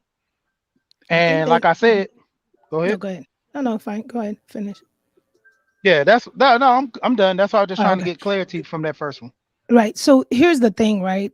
Absolutely. We're all looking for logic, but this is the court of law. They're going according to the law. This is a self-defense case. Self-defense means starting at the point of imminent danger to the victim or to whoever. So that's why they're focusing from this point. They don't care if he dug out trash from the trash can, helped a homeless person. They're looking from the point that the imminent danger was posed. It's a self-defense case. The prosecution was supposed to disprove this, but it was challenging to do because the victim took the witness stand and said he pulled his gun out first. And so if you know about most self-defense cases, it's pulling a gun out on someone you're posing imminent danger then to Kyle is what the law is reading it as. Now, had the witness victim not taken the stand, this would be a different charge. But the victim himself, who was a witness, said he did it first. But that's what I'm saying. It was before this incident that everything happened. That's all I'm just asking. Before this incident, like when he was pulling the gun on him, it was because he had already killed someone else before. So that's why I'm saying before this picture of him saying that he pulled the gun, before all that, when he shot the first guy, that's what I was trying to get an understanding of that. That's because they got Rosenbaum. The other two are dead. And honestly, I've said this. The other two, Kyle could have probably pursued the other two. He could have maliciously murdered the other two. But Rosenbaum is alive and he's the witness. And he said what he said. Unfortunately, you see. So No, it's the witness versus Gage is alive. Gage is alive. Oh, well, it was 4 people, right? So 2 are dead, 2 are alive. Rosenbaum and someone else. Yeah, Rosenbaum is dead. Rosenbaum is the first guy. Okay. Oh, okay. Yeah, that's why I was trying to focus on the first guy. That's why I was trying to say, because that's what initiated everything. Rosenbaum and Huber are no longer with us. Gage is the one on the stand. See how I was invested in it. I said, white people problems. Who say that? Just kidding. Just kidding. But that's what I was saying. Like he shot Rosenbaum first, the guy with the skull cap. So the initial thing was between them two that started the whole thing. Let me find that clip. Yeah. The thing that qualified with the Queen was just saying that the Rosenbaum shooting is being charged as self-defense. That's just to qualify what she's trying to explain to us all, so we understand the mathematics of the case. The Rosenbaum shooting he's charged in second degree with Rosenbaum. That's why I keep going back and equating it to Zimmerman. The Rosenbaum shooting, which is the first shooting, is a second degree. He's charged with second degree reckless. Second degree says he had a right to be there and he had a right to defend himself. He's already given privy to defense in this case before the trial even started. We got to understand what she's saying so we don't get too emotional. Like Mark been saying, we getting emotional. She's very, very well clarified why the case went the way it went. It's a self-defense case. And what we need to understand from it is the contrast in the judicial system, and that's why we're so passionate, because we this doesn't happen when we go to court. It doesn't happen when we have a gun, even if we don't have a gun. Lil Wayne went to jail. The gun wasn't even in his possession. It was just on the bus. It's his bus. That's what we familiar with. We familiar with standing next to somebody and still going to jail. That's what we familiar with. So that's why we so passionate. No, that can't happen. Why is he there? Why he got the gun? And she took him across state line, because these are things that are happening to us. So that's why I want to show the contrast of the case. Right. And the biggest thing is too, you can the drone footage is one of the things too. I'm reading here that the jury wanted to see over again, and I think the judge said no, you can't watch it in the room in there. Y'all have to come back out here and watch it, basically. And they wanted to see that again because that's what is, I believe, that's where the prosecution is arguing. They said it's a still from the drone showing that Kyle illegally aimed his rifle at someone provoking a reaction from which that the first man Joseph was killed. So that's what starts that. And I'm gonna try to find that footage, but go ahead. Yeah, and see that's the main thing because that's what started all this. So that's why I was trying to get an understanding. What was the reason for the dude Joshua Rosenbaum to actually initially go after him? Because he could have been going in and everybody, or Kyle could have been going in and everybody. So like I said, what was the initial thing that popped it off? Because my opinion, everything after that was self-defense. The guys who were chasing him, he was slow down. Here's the thing. That's what starts us off. Once you commit, and this is what the prosecutor said. I'm gonna read this direct quote. It's actually two. I'm gonna read this first one. He said, "I want you to keep in mind that we've all read stories about heroes that step up to stop an active shooter or give their life to save others." Binger told the jury. When you think about the defendant's behavior in this case, contrast it with Anthony Huber, a man who was there because he knew Jacob Blake, who carried his skateboard everywhere and who rushed towards danger to save other people's lives. Listen to this part. He said, when a bank robber robs a bank and runs away and the crowd comes after him, can he just shoot anybody and claim self-defense? In this case, the crowd was right. The crowd knew the defendant had just shot someone. The crowd was full of heroes, the prosecutor added, and the crowd did something that honestly I'm not sure I would have had the courage to do. If I seen a guy running up the street with the AR-15, this is what the prosecutor's saying, not me. If I see a guy running up the street with an AR-15, I hear he just shot somebody, my first instinct is not to approach. Anthony Huber was different. Jump Kick Man was different. Gage Gross, I can't say his name. Gage was different. That doesn't make them a threat to the defendant's life. It doesn't make their lives worthless. They don't give up their right to defend themselves. Go ahead, pass it around. Anybody want to reply to that quote from the prosecutor? Gives us a good timeline of the events. That gives a good timeline that they were responding to what took place with Rosenbaum, and they responded poorly. And it comes down to the Wild Wild West. If they made a decision to do that, you can call them heroes. You can frame them. What he's doing is he's being very colorful with the language. But you can frame them like that if you want. But you can frame Kyle like that also. And the state is what the young lady keeps saying. The state said the judge said it's on the state to prove that Kyle is not a hero. And it's up to the state. The state was trying to prove that these guys were heroes, and the jury disagreed. The jury felt like these guys were the bad actors and that Kyle was there in the proper capacity. He's trying to reframe someone who just got out of a mental facility and someone who's hurt children. And look at this other guy. He's trying to frame the guys we're looking at on the screen as heroes. I want to know from anybody on the panel or anybody in the chat, do you see 3 heroes up here? I don't see no heroes up here. Jacob Blake is the hero who's paralyzed right now. Well, I can't, like I said, I can't say they're not heroes neither, because like I said, they have their version of the story. You get what I'm saying? Their guy just shot somebody. This dude just pointed his weapon at this dude. The dude, I wouldn't suggest you. I wouldn't tell anybody, man, just start chasing after somebody or approaching somebody who just pointed their weapon at you illegally. Right, and in the hood, we don't call that being a hero.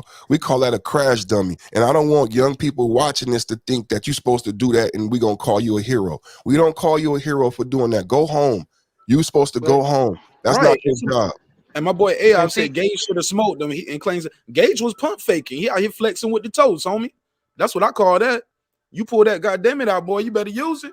You don't be pulling it out, pointing and playing around, and I wasn't going to shoot him. Well, why is it out? Why is it in your hand? Why is it pointed in his direction? Oh, yeah, she answer that. She answer the pump fake. Okay, but the point of it was, like he said, the point of it was, like he said, his intent was not to shoot him. His intent was to pretty much, we all see, to scare him. Because honestly speaking, this is an older man, and even if he had gun training or not, if he's pulling a gun on, not even just take away his age, anybody with a gun, you seen the shooting. Your first reaction, if you seen him kill somebody, you're taking the gun out to shoot, and that's self-defense. Stand your ground all day. You run up on somebody with a gun, they're both doing the same thing. If someone pulls a gun out and you say, hey man, what are you doing? And they point the gun, you're both pointing the gun at each other. Any one of them could have shot each other in self-defense. Hey, Anyone. I'll be right back. The kids want to play basketball, so I need to move the car real quick. Fight Doctor is back though. Go ahead. Cool. But I'm just saying this. Any one of them could have shot in self-defense.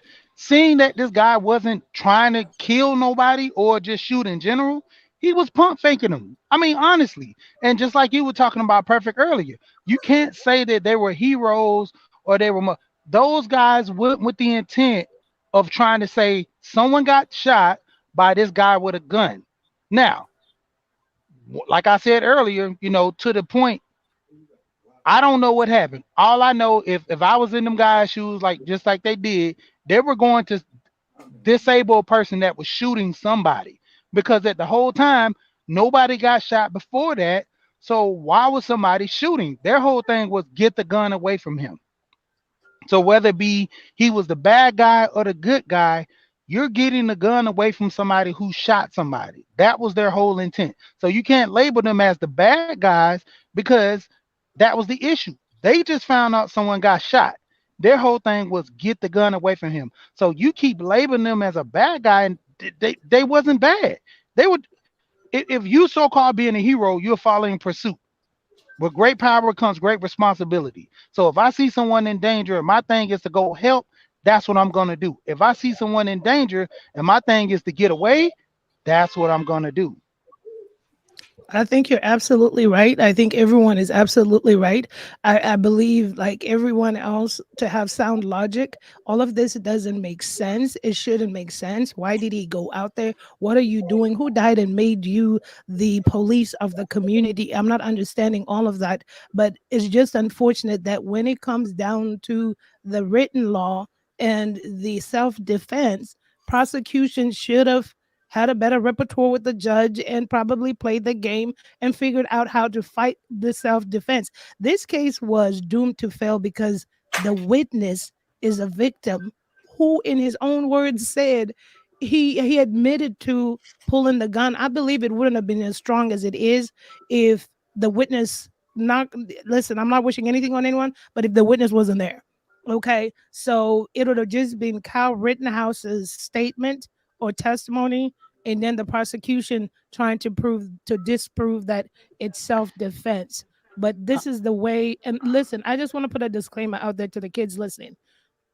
This is working for them. Well, this is not going to work for any young black, brown kid and or seasoned black man. So don't you get a gun and go out there and try to do some vigilante justice thinking that it's self-defense, it'll work. You just have to be really aware to see what time and stage and day and age we're in. That's all I'm gonna say. And that's what I want to say to you, Perfect. That's why I say you keep having this energy like this, but it's not gonna go that well for us doing this. That's what I keep saying. I understand your power trying to, about Kyle, what he did. By all means, like I said, the whole thing after that first shot, everything else, he was defending himself at all costs, whether those guys knew he did it with intent or not. All that was self-defense between those other guys, the guy who actually pulled the gun on him. The first incident was the key thing. After that, everything else was self-defense. I keep saying that. And what Kyle in his situation, the way, we keep going at this, like if he was black or this, we could take that all out of there, because we know that black people are not going to get this type of treatment. And justice, we know to an extent, anybody knows that justice is blind when it comes to certain issues. Hell, Tamir, look at him. The guy was the little kid, 12 years old, playing with a toy gun and got shot. So, I mean, where was his bias with the judge and all this stuff to where the cop got off that the kid shouldn't have had a gun? So that means every child in America shouldn't have a toy gun. So we can play that game all day, but sticking to this case, like I said, after that situation, everything pretty much played itself. Yeah, and so if it was Kyle and Rosenbaum, the person he murdered, I believe it'll be different. But Kyle got really lucky because it's more people involved and the witness is alive and he testified. So they went according to that. Prosecution failed. The state failed to present a strong case to disapprove that it was self-defense. Now, had this case been Kyle and just Rosenbaum, the deceased, then this would have been a different direction. I think prosecution perhaps would have had more to work with here. But this here, he got lucky because one of the victims is alive to testify. That's who sealed the deal and got Kyle off. And then the judge is not slick by taking the gun charge off. I'm not sleeping on that. I see what he did, because if it wasn't that, he could have possibly got a gun charge on there and perhaps a couple years, something, but the judge threw that gun charge out. I want to know why. The charge came with 9 months. It was a loophole because he was 17 and the length of the barrel. But if he would have found guilty on the charge, it would have only came with 9 months. The thing about the gun, if they would have found him guilty on the gun, is the whole bad in, bad out, logic. You know what I'm saying? Because if you find the gun illegal, then you could find what he did with the gun illegal. And that's what a couple of the brothers were intimating to. But they actually said the gun wasn't illegal. So then you could understand how you get to what he did with the gun not being illegal. But what I would say to both of you guys is that you're both correct. It's not. This is. I said Kyle was like a sacrificial lamb and a scapegoat. This will look bode well for those individuals like Stickman who are empowered to go to these protests with guns.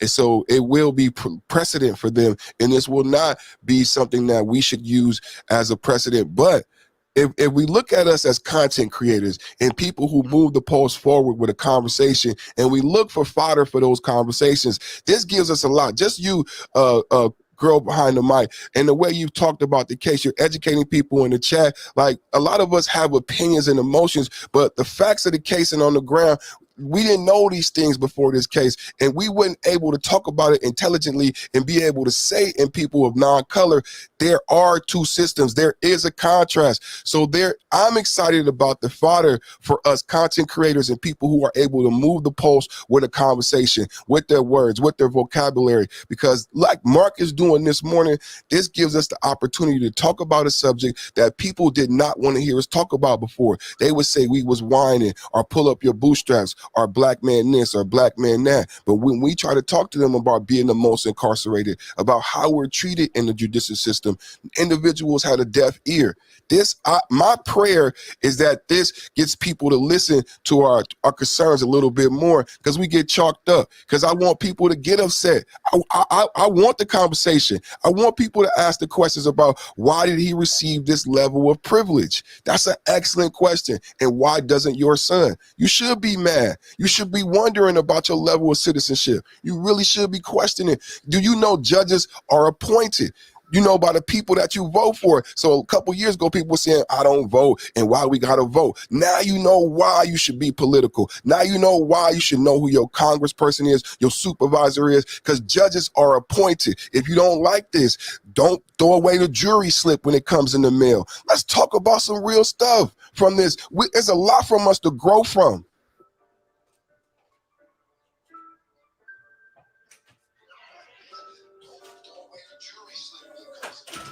Facts.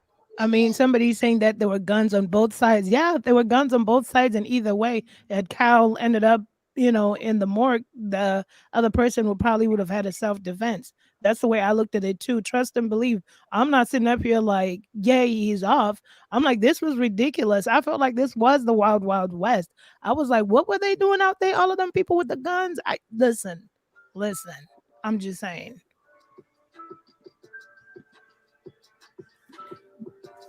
But I do agree we should vote more. Mm-hmm. Yeah, go ahead, fight, Doctor. I ain't heard you speak in a minute. You still with us? Yeah. So again, I find this proposition, he acting in self-defense, crazy, because first and foremost, he asked, if you are protecting, because the story seems to constantly change, if his purpose for being there was to protect that particular car lot or gas station or wherever it was, why did you leave? What was the purpose in him leaving? Right? Why did he leave? Now, my understanding is when he left, self-defense goes out the window at that point, because now you're somewhere you're not supposed to be. Let's not forget that there was a curfew and a riot is going on. So I have to ask again, why does someone bring a gun to a riot? All right, and if you bring the gun to a riot to protect the property, why then do you leave the property that you're supposed to be protecting with your gun? What is the purpose of this?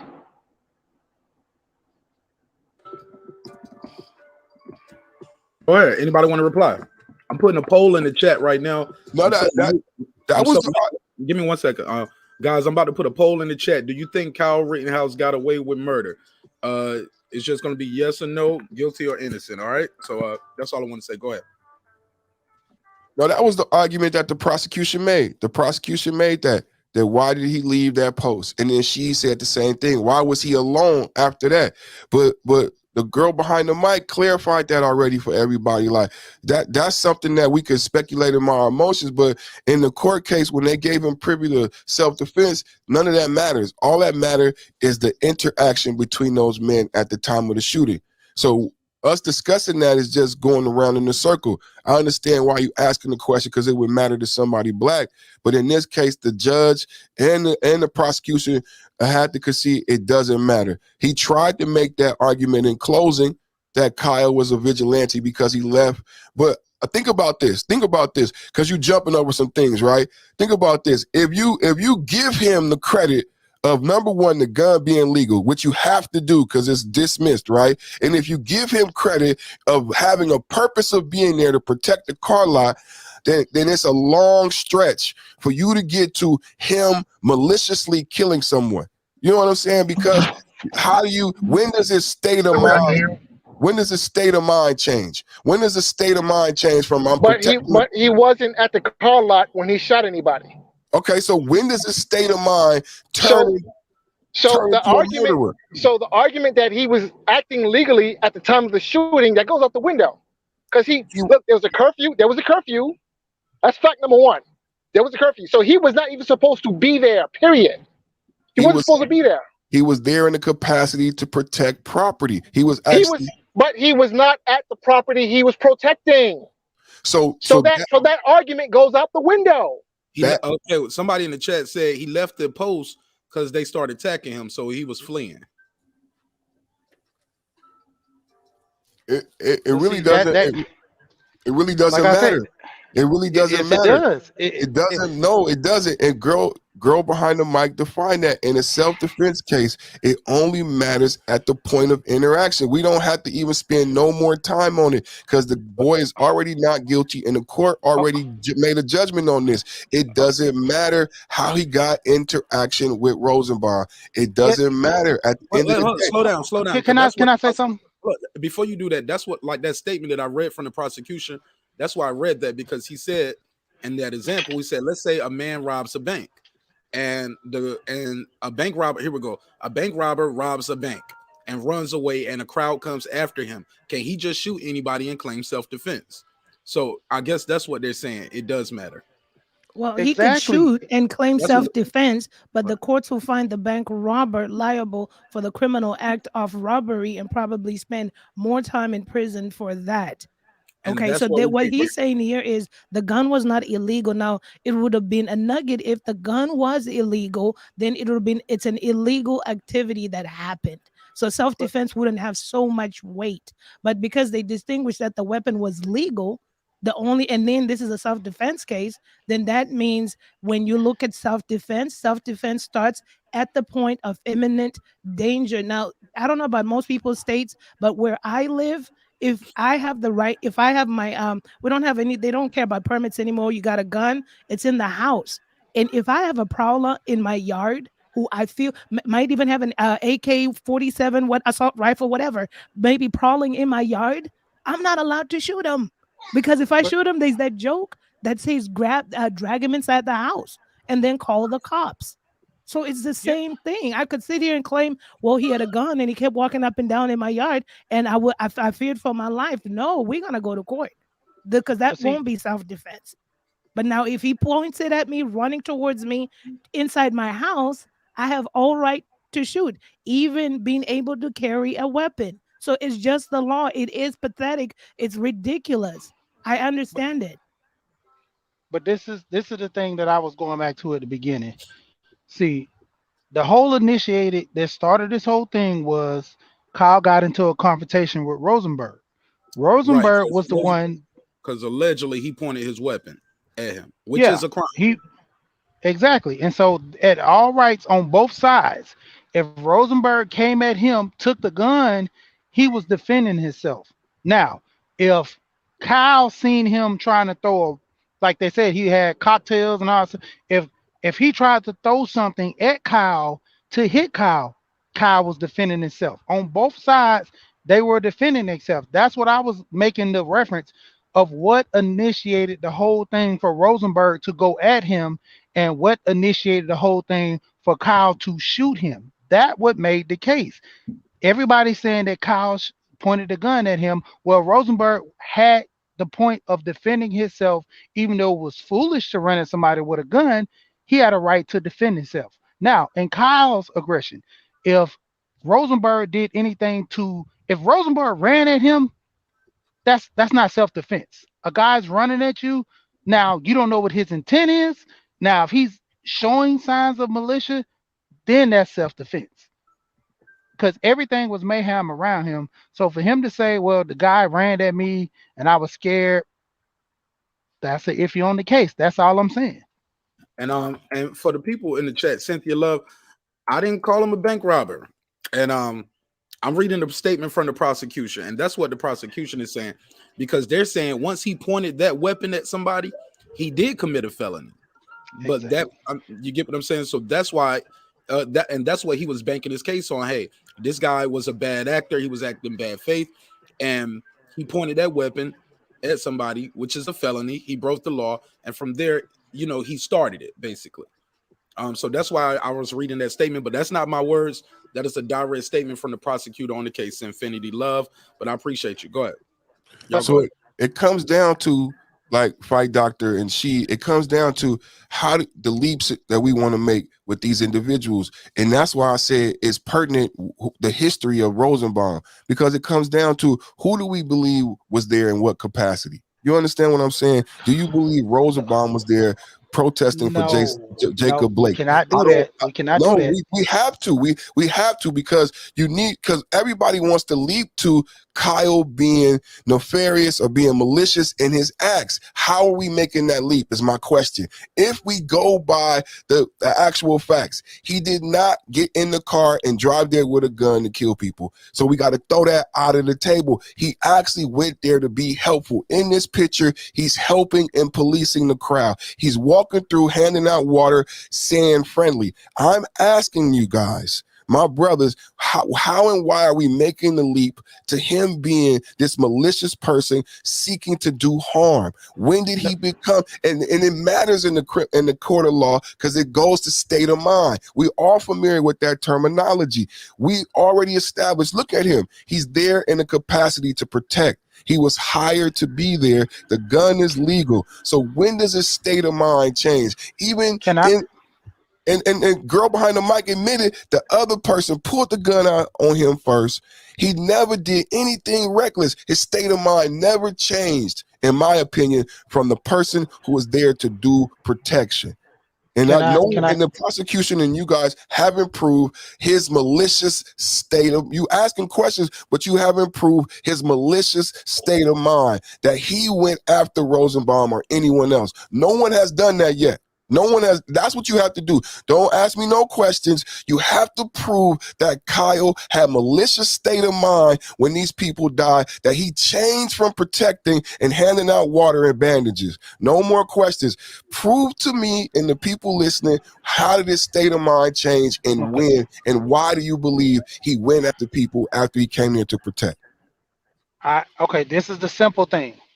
If we're going to bring up Rosenbaum's pass, we have to bring up Kyle's pass. So if we leave his pass out, then we leave Kyle's pass out. Am I correct? Because Kyle had a background as well. So if we bring, I agree. No, I agree. I'm talking about that night. You have to prove Kyle's state of mind changed. I agree. Just that night, we've already proven that he got hired to protect. He was there in a capacity to protect, and the gun was legal. My argument is when did his state of mind change from that protector? You know what I'm saying? When did his acts become malicious, therefore illegal? That's what I'm asking you guys. And that's what I'm going to refer to. His actions never change. Kyle stayed the same the whole time, but like I keep asking the question and it keeps dodging. What was the initial reason for Rosenbaum to come at Kyle? So if you're going to say that because of his past and all that, then we have to go into Kyle's past. Now, if we say that he was coming at Kyle because Kyle had a gun, why he didn't come at Kyle in this picture, or no one else came at Kyle in this picture when he was walking with someone that was assisting him? So if Kyle wanted to react or do something in the foul matter, he had someone there to say, no, calm down, don't do that. Now, the point of it is, with no one around Kyle and someone's coming at Kyle, what was Kyle to do? Defend himself, am I right? So what led up to the point where Kyle had to say, I have to defend myself? See, that wasn't talked about in the case. You know, this was the whole gun about the guy pointing a gun at him. I understand that was self-defense all day. The other guy he shot for jumping over him, that was self-defense all day. What initiated? And they said he pointed the gun, so that initiated. So if that was the case, why didn't Kyle shoot anybody else first off when he first got there? Because why? No one else did anything to him. So what was the confrontation between him and Rosenbaum? That's all I'm trying to understand, because everything after that, it was all self-defense. Before that, that was an issue. They just start fucking with him for nothing. See, and that's what I'm trying to get to that point. Because if Rosenberg was the one who initiated because for no reason, why wasn't it done before him getting to that gas station? That's my whole thing. That's the thing. Mark, you got the video of Rosenbaum cursing and saying that stuff. He said the Rosenbaum's charges are second degree. So this argument was already won, and when they charged in the death of Rosenbaum that Kyle had privilege to self-defense. In the other case, this case right here, he didn't get charged with second degree. He got charged in the other murder. He got charged with first degree, but in Rosenbaum, he was charged with second degree. They already had given him privilege of self-defense. They've already said he was defending himself. That's been answered in the charges. That means the state and the defense and the prosecution had already come to an agreement on the charges. They argued that already. In the Rosenbaum charges, he was charged in second degree because he was defending himself. So the capacity, it goes to why Rosenbaum was there and why Kyle was there, and that was already argued. Rosenbaum was there as a bad actor. He's on camera. You can't say that. He's on camera. That's why I want you got to go to the video where he's saying, "Do this to me, do this to me. I will do this to you. I will do that to you." He's on video. We can also, if we say that, then we can also use the point of Kyle pointing the gun as a bad actor as well. So, like I said, you can't say that about him being a bad actor. But I don't think that was proven in court. Yeah, they couldn't prove. That's why the jury wanted to see the video again. They couldn't see that clearly because it was they using drone footage to see that. We don't have a direct. And again, why would he do that? My question is, when did he become this vigilante, malicious guy running around with his gun pointed, wanting to shoot and kill people? No one's been able to prove that. That's all I'm saying. The state of mind. Gun out there, you what's the point of bringing a gun if you don't have a plan to kill someone? And a lot of this goes to, I think a lot of things in this court, they had to try to get to his state of mind, trying to figure out what his state of mind is like. And like I said, that one clip I think was truly damaging when I showed that guy saying, "Yo, so what did you say to him when you got this gun pointed at him?" He said, "I didn't say nothing." So you just pretty much walked up to him, didn't say nothing with your gun pointed out 3 feet away. He said, "Yes." No further questions, Your Honor. So I got a poll in the chat though. I passed the mic to you guys. I just want to do a quick update, see where this poll is at. Do you think Kyle Rittenhouse got away with murder? 26 votes says innocent. He did nothing wrong. 70 out of 26 votes, that's 73% say he's innocent, nothing wrong. 27% saying he got away with murder. And yeah. Polarizing. It's very polarizing. And my prayer is that we can learn. You know, it's a lot of violence outside of the courtroom, and a lot of people upset thinking this has something to do with. We need to focus on Jacob Blake and what took place during those protests with black men and the bill that got led down by Cory Booker and Tim Scott. Go look it up, because chokeholds are still legal. Everything you protested about in the Black Lives Matter protest, all that got pissed away. So if you want to be passionate about anything, be passionate about that bill. Find out who your representatives is. Understand that judges are appointed. And when the election time come around and they start poo-pooing voting, remember this case. You know what I'm saying? When your vote don't count and black people don't vote and all that. It ain't about that. You know what I'm saying? You vote locally. You can vote for your judges. Judges are appointed. You can vote for judges. Hey, look, now, yeah, you vote for judges too. I'm looking right here. It says 39 states have elections for judges. So come on, man. The other ones are appointed. Shoot, I didn't know this. Did you know you could be a judge without a law degree? Yes, a magistrate. Yeah, we got one right here in Georgia. In Georgia, yeah. Remember we did a little story about her. She was she was out here IG doing on her IG. App, she was asking for cash apps. And she made the city pay her more because she was like, I got a law degree. The last one didn't have. Go ahead. Somebody talking. Go ahead. No, he did. Yeah. So she was voted in as an official judge. I forgot what county it was out there in Georgia, but the person she beat in the elections didn't have a law background. I believe they were just seeing over they didn't have a law degree, and they didn't have a law degree, so they were just like elected her. She said, "Y'all got to pay me more money than y'all pay him." Right, the lady was a lawyer and was a judge, but the person that she the person's seat she succeeded was not they didn't have a law background, so she wanted more pay. And on top of more pay, of course, rightfully so, because she was an official judge, she had a cash app on the gram or something like that. So they went for her birthday. So, and this was a tutorial moment. She was on flyers promoting businesses and stuff for somebody's restaurant. But here's the thing. I disagree with you, remember, when you said rightfully so. No, because you didn't tell the people when we was voting you in, hey, you're gonna make taxpayers pay you more money. Like the job pays this much. This is what we pay. Now once you get elected, you was like, nah, y'all gotta pay me more because I'm a lawyer.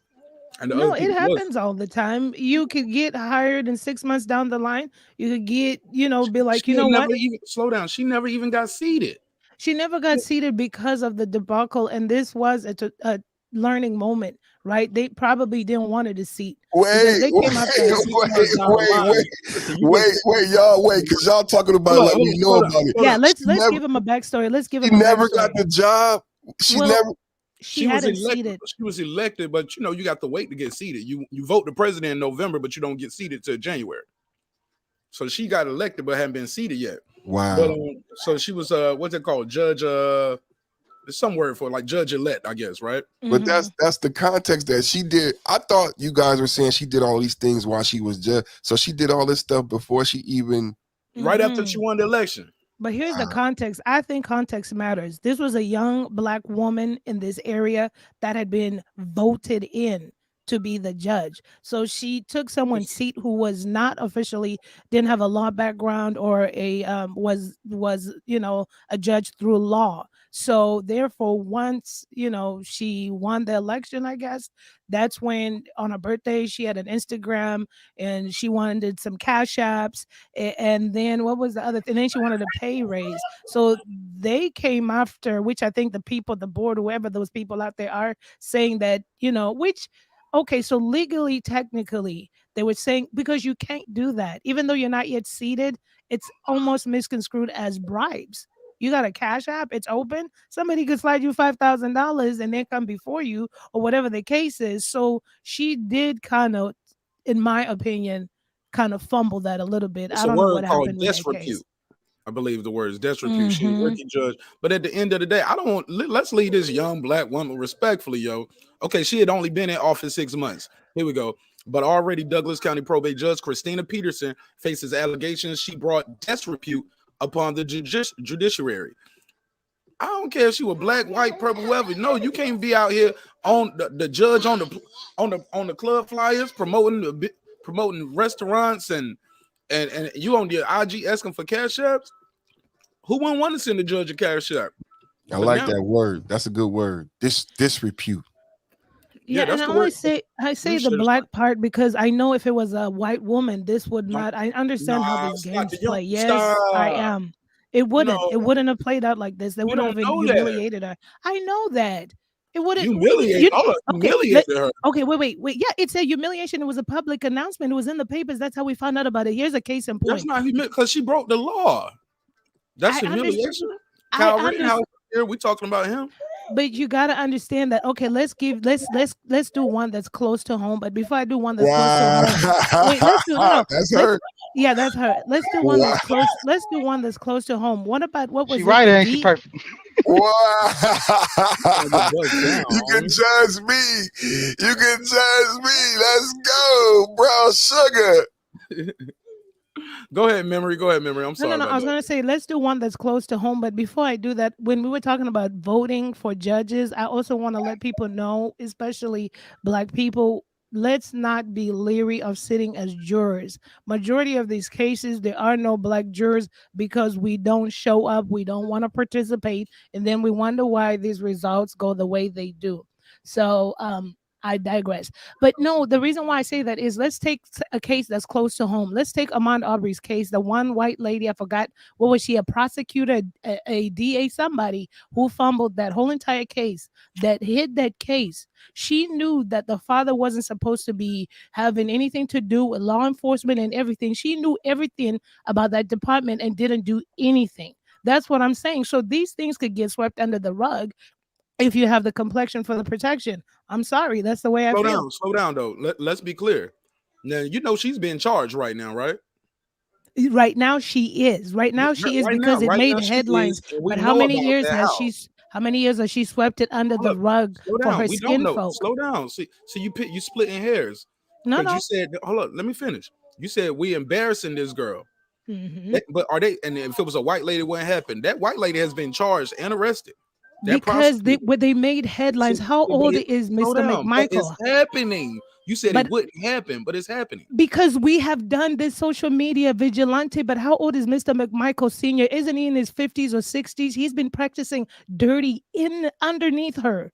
For how many years? For as long as that boy McMichael's been 30-something years. That's what I'm saying. So there's probably more corruption.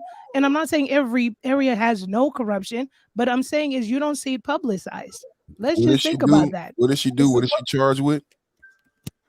Well, she's just now being charged. I don't know what she's being charged with, but because of the fact that the Ahmaud Arbery case was swept under the rug, she never did anything with it. But imagine how many more cases.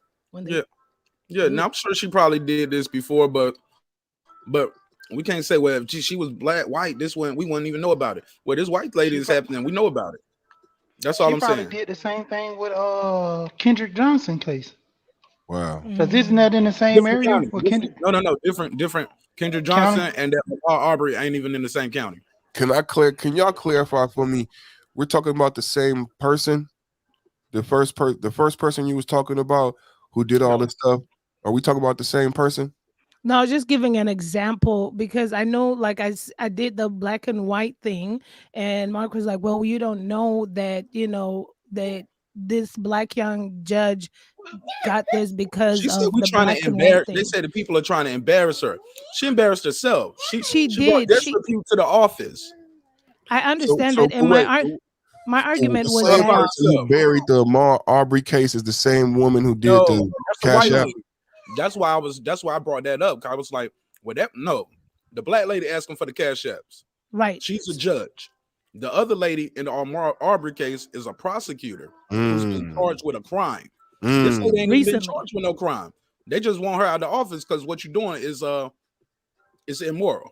Got it. Right, but my example being is the white prosecutor in Ahmaud Arbery's case had concealed Ahmaud Arbery's case, but she's had shady people working in there, including Mr. McMichael underneath her, knowing that he was not law enforcement or even capable of it. So she's hid a lot of things within that office, is what I'm saying. But you don't see that business publicized. And what I'm saying It is is this publicized because we know it now. So now. That's what I'm saying now. But But what this lady's getting publicized now too, because like we can't publicize it until we know.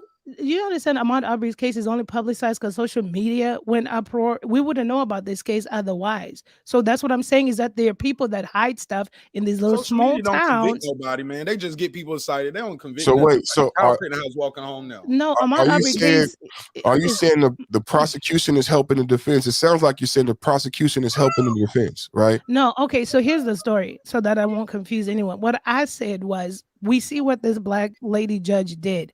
And I said that it was probably applied to come after the young black lady. Yes, she messed up. I've always said that, but she didn't know any better. This could have been handled differently than plastering it on the news and everything like that, that they're going to discipline her or whatever the disciplinary action is behind what she did. Okay, that could be done behind closed doors. Why? Like, Slow down. listen. Let me say what she did was in public.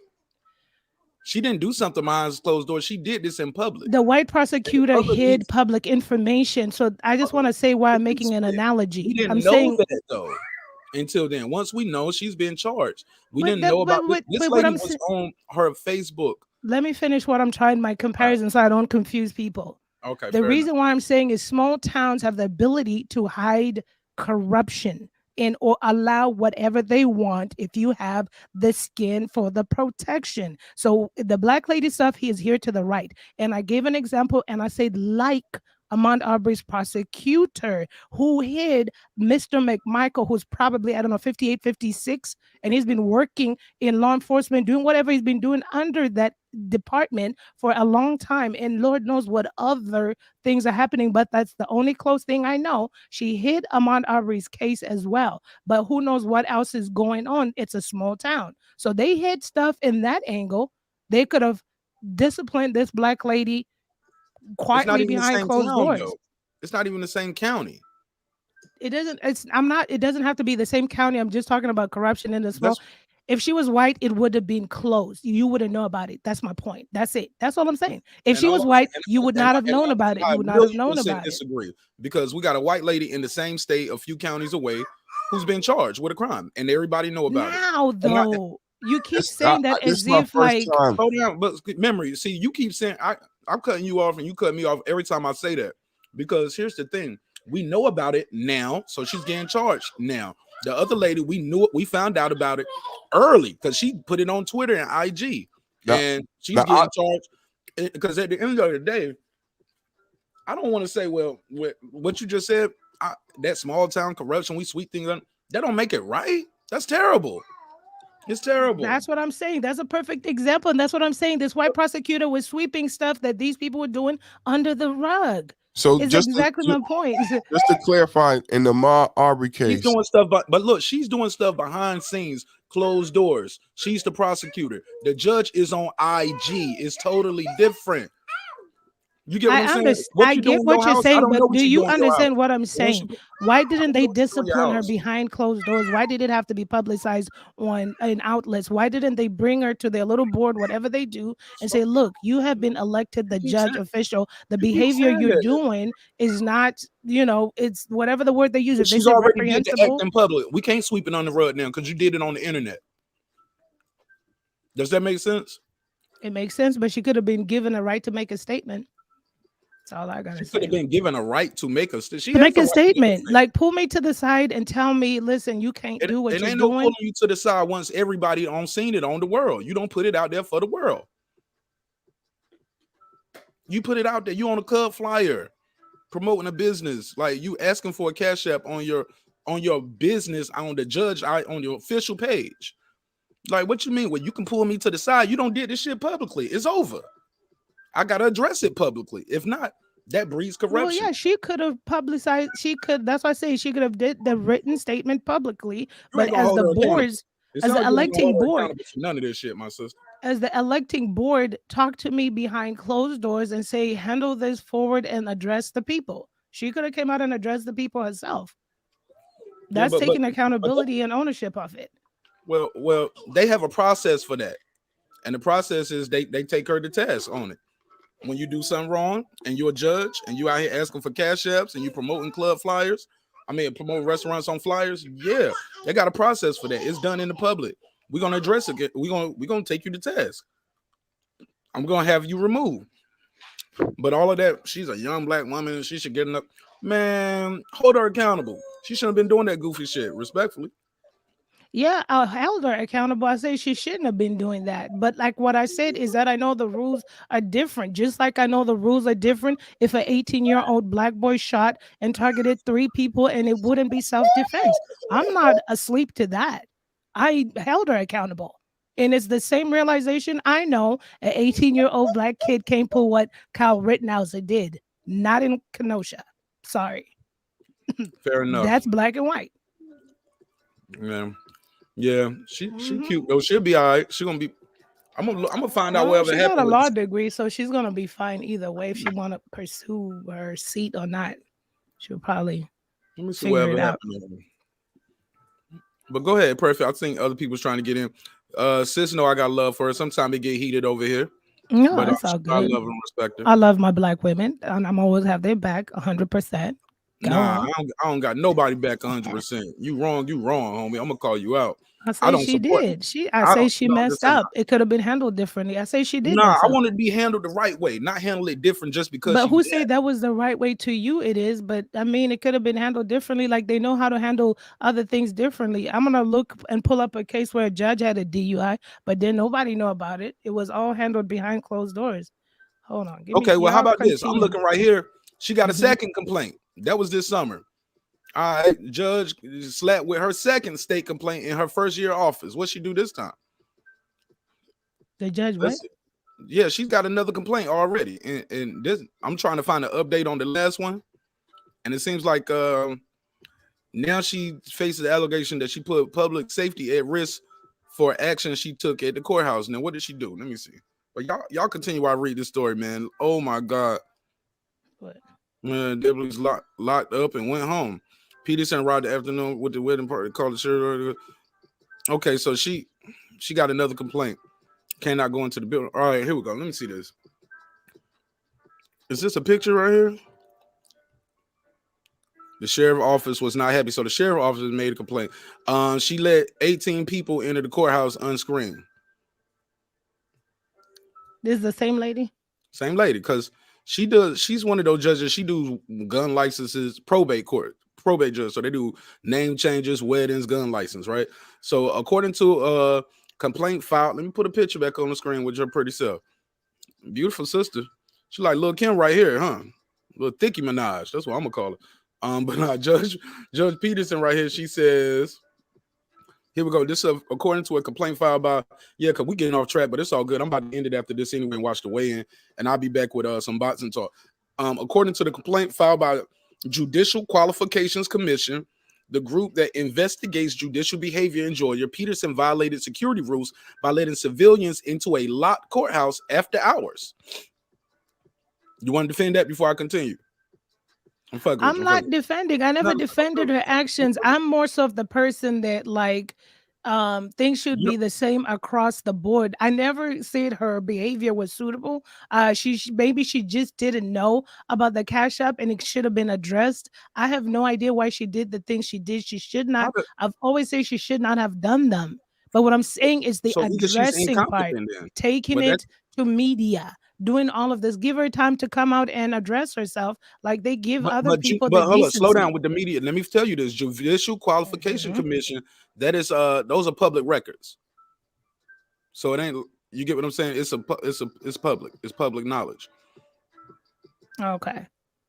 It's not the same as like a prosecutor who's like hiding evidence in a case. This is a judge, and it's an oversight commission, basically. But let me continue. So she let civilians in the courthouse after hours. The Douglas County Sheriff's Office told Fox 5 I-18 Peterson scheduled a morning wedding on Saturday, April the 17th, 2021. Just like on weekdays, deputies arrived that morning, opened the courthouse, and stood by security checkpoint to make sure anyone who entered the building was properly screened. But when the wedding never materialized, deputies locked up and went home. Peterson arrived in the afternoon with the wedding party, calling the sheriff's office to say there was a mistake in scheduling. Captain Trent Wilson, supervisor of the courthouse security, said he talked to Peterson over the phone and made it clear to the judge his deputies were not coming back and she could have the wedding outside instead. And see, he wilding. Now, why the deputies ain't coming back? But that's what he said, Captain Trent Wilson. It's like a black dude right here, too. Actually, he looked like Rock. He looked like Charles. We'll put his picture up. So this is a black guy making a complaint on the black woman. All right, here we go. It said his deputies won't coming back, and she could do the wedding outside. Because fair enough, it's a courthouse wedding anyway, right? He said, you cannot go into this building. Wilson said he told her, but eventually she went in. Security video shows the wedding party walking into the second floor entrance to the courthouse without being screened. They used the elevator or the stairs to go to the third floor where the wedding was held. In the security video show, all the security videos show 18 people enter the courthouse unscreened. The sheriff's office was not happy. Here's a quote. If you're going to go through the screening station and you're a citizen, you can drop off a gun, put it in a trash can, in the bathroom. You can come back and get it later. You get what I'm saying? He said there's places in there you can hide things that can hurt people. She put all the employees that work in this courthouse and the citizens that would come in the morning at risk. He said the risk was still there even though no weapons were found. The wedding incident is one of several new charges from the Judicial Qualifications Commission. Earlier, as you know, we spoke, she was soliciting cash gifts for her birthday. And she said she apologized. She thought that post was made on her private IG, and she thought it was only meant for her friends. Yeah, man. So that's what's going on with her right now. That happened recently. So talk to me about that. So what I'm saying is I'm not excusing her behavior, right? Yes, you should hold people that sit in high positions accountable. What I'm echoing is let it be the same across the board. Black, white, Mexican, so let's Asian. do it in public across the board. I'm saying. I don't want to be in private across the board. Even if you're gonna do one in public, do everyone. But that's what I'm saying. I can't think of cases really quickly. The ones I'm thinking of are really just old. Let's talk about Linda First in Central Park 5. How long did she practice as a crooked prosecutor? That's what I'm saying. If we're gonna hold someone accountable that sits in a public seat, let's have the same energy for everybody. Every shade, every color. That's all I'm saying. That's just all I'm saying. I'm not saying what she did was absolutely correct. I said it from get-go. She shouldn't have had the cash app. She's already making enough money. Well, if she wasn't, I don't know. But what I'm saying is, right. And I don't want to. Hey, look, and I don't want. Look, I remember this. I heard this statement. He said either you're complicit or you're incompetent. Either way, depending on the job, is unacceptable. Does that make sense? Depending on the job you can't be incompetent. But this is her right here, just letting this wedding party in the courthouse wedding. She could have went outside and read that stuff on the courthouse steps and went back inside. It's like she was like, "This I can do what I want to." Type attitude. I'm the judge. Right, and she should face what she needs to face, whatever the actions are. But her, along with every single person that holds that same seat across the board. And that's all I was echoing, that I know that it's not handled the same. I know that it's not. And as I read and I echoed it too, that the same knowing that I know is the same that I know that if I had an 18-year-old black son that took an AK or an assault rifle that had the right to bear arms and went to a Black Lives Matter protest and was attacked and tried to defend himself, I know that my son would never ever be considered for self-defense. That's all I'm saying. So what I'm saying is it should just be the same across the board. That's all I'm saying. Yeah, absolutely. Fair enough. Somebody said, real question, dude, she got a fatty though? She's got a nice body. Yeah, she got a nice She's body. a cute lady, yeah. She bought that too. I ain't mad at her. Spend your money the right way. Invest in yourself, sister. She got the little Kim nose job thing popping right here. Like she bought it. She went and got that little Kim kit, man. Starter pack. Got like brought in.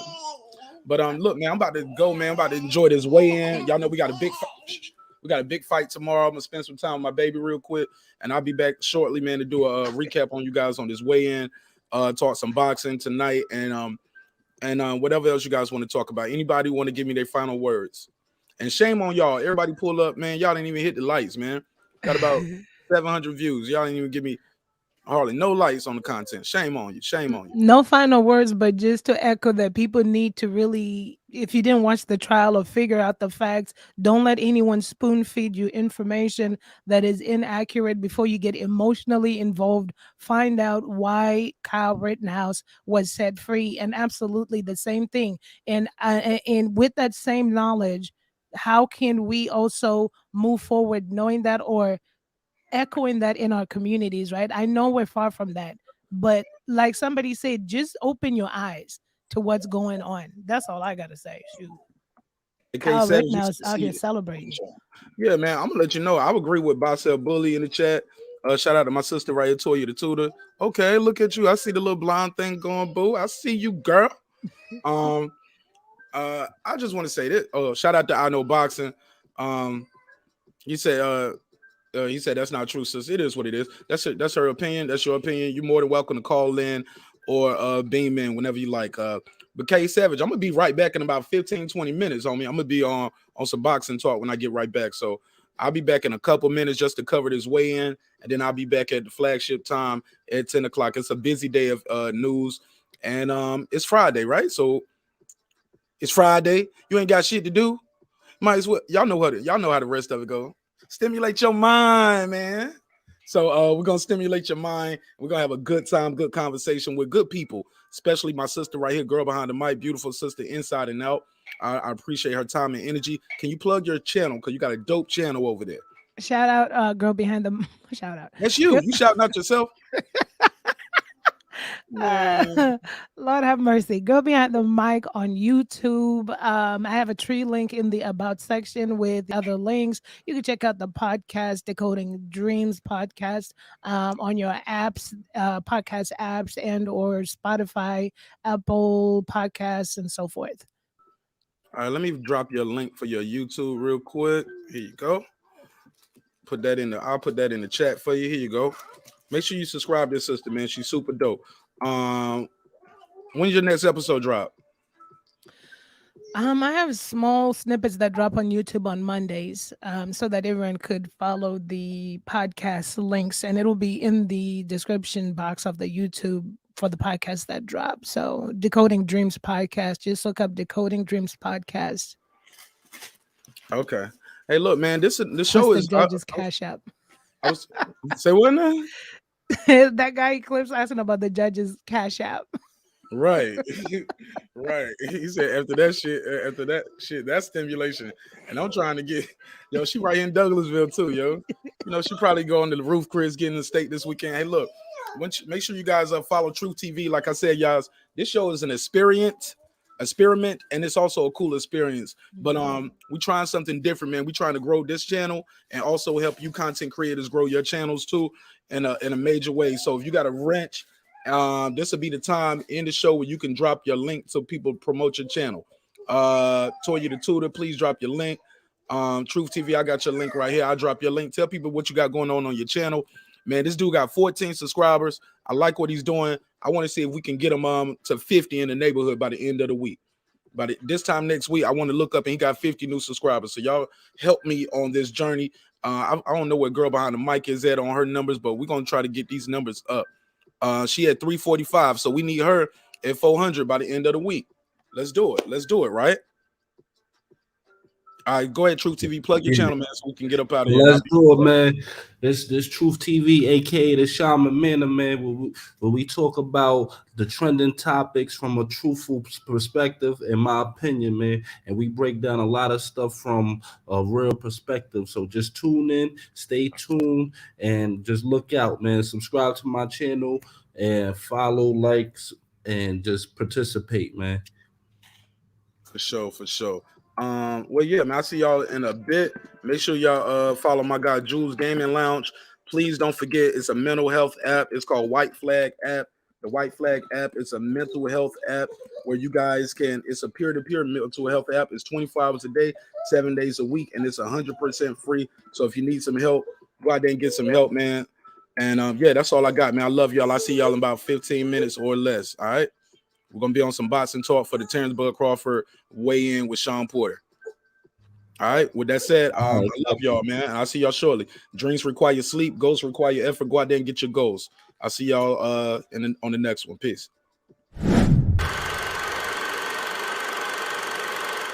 This that squad sound.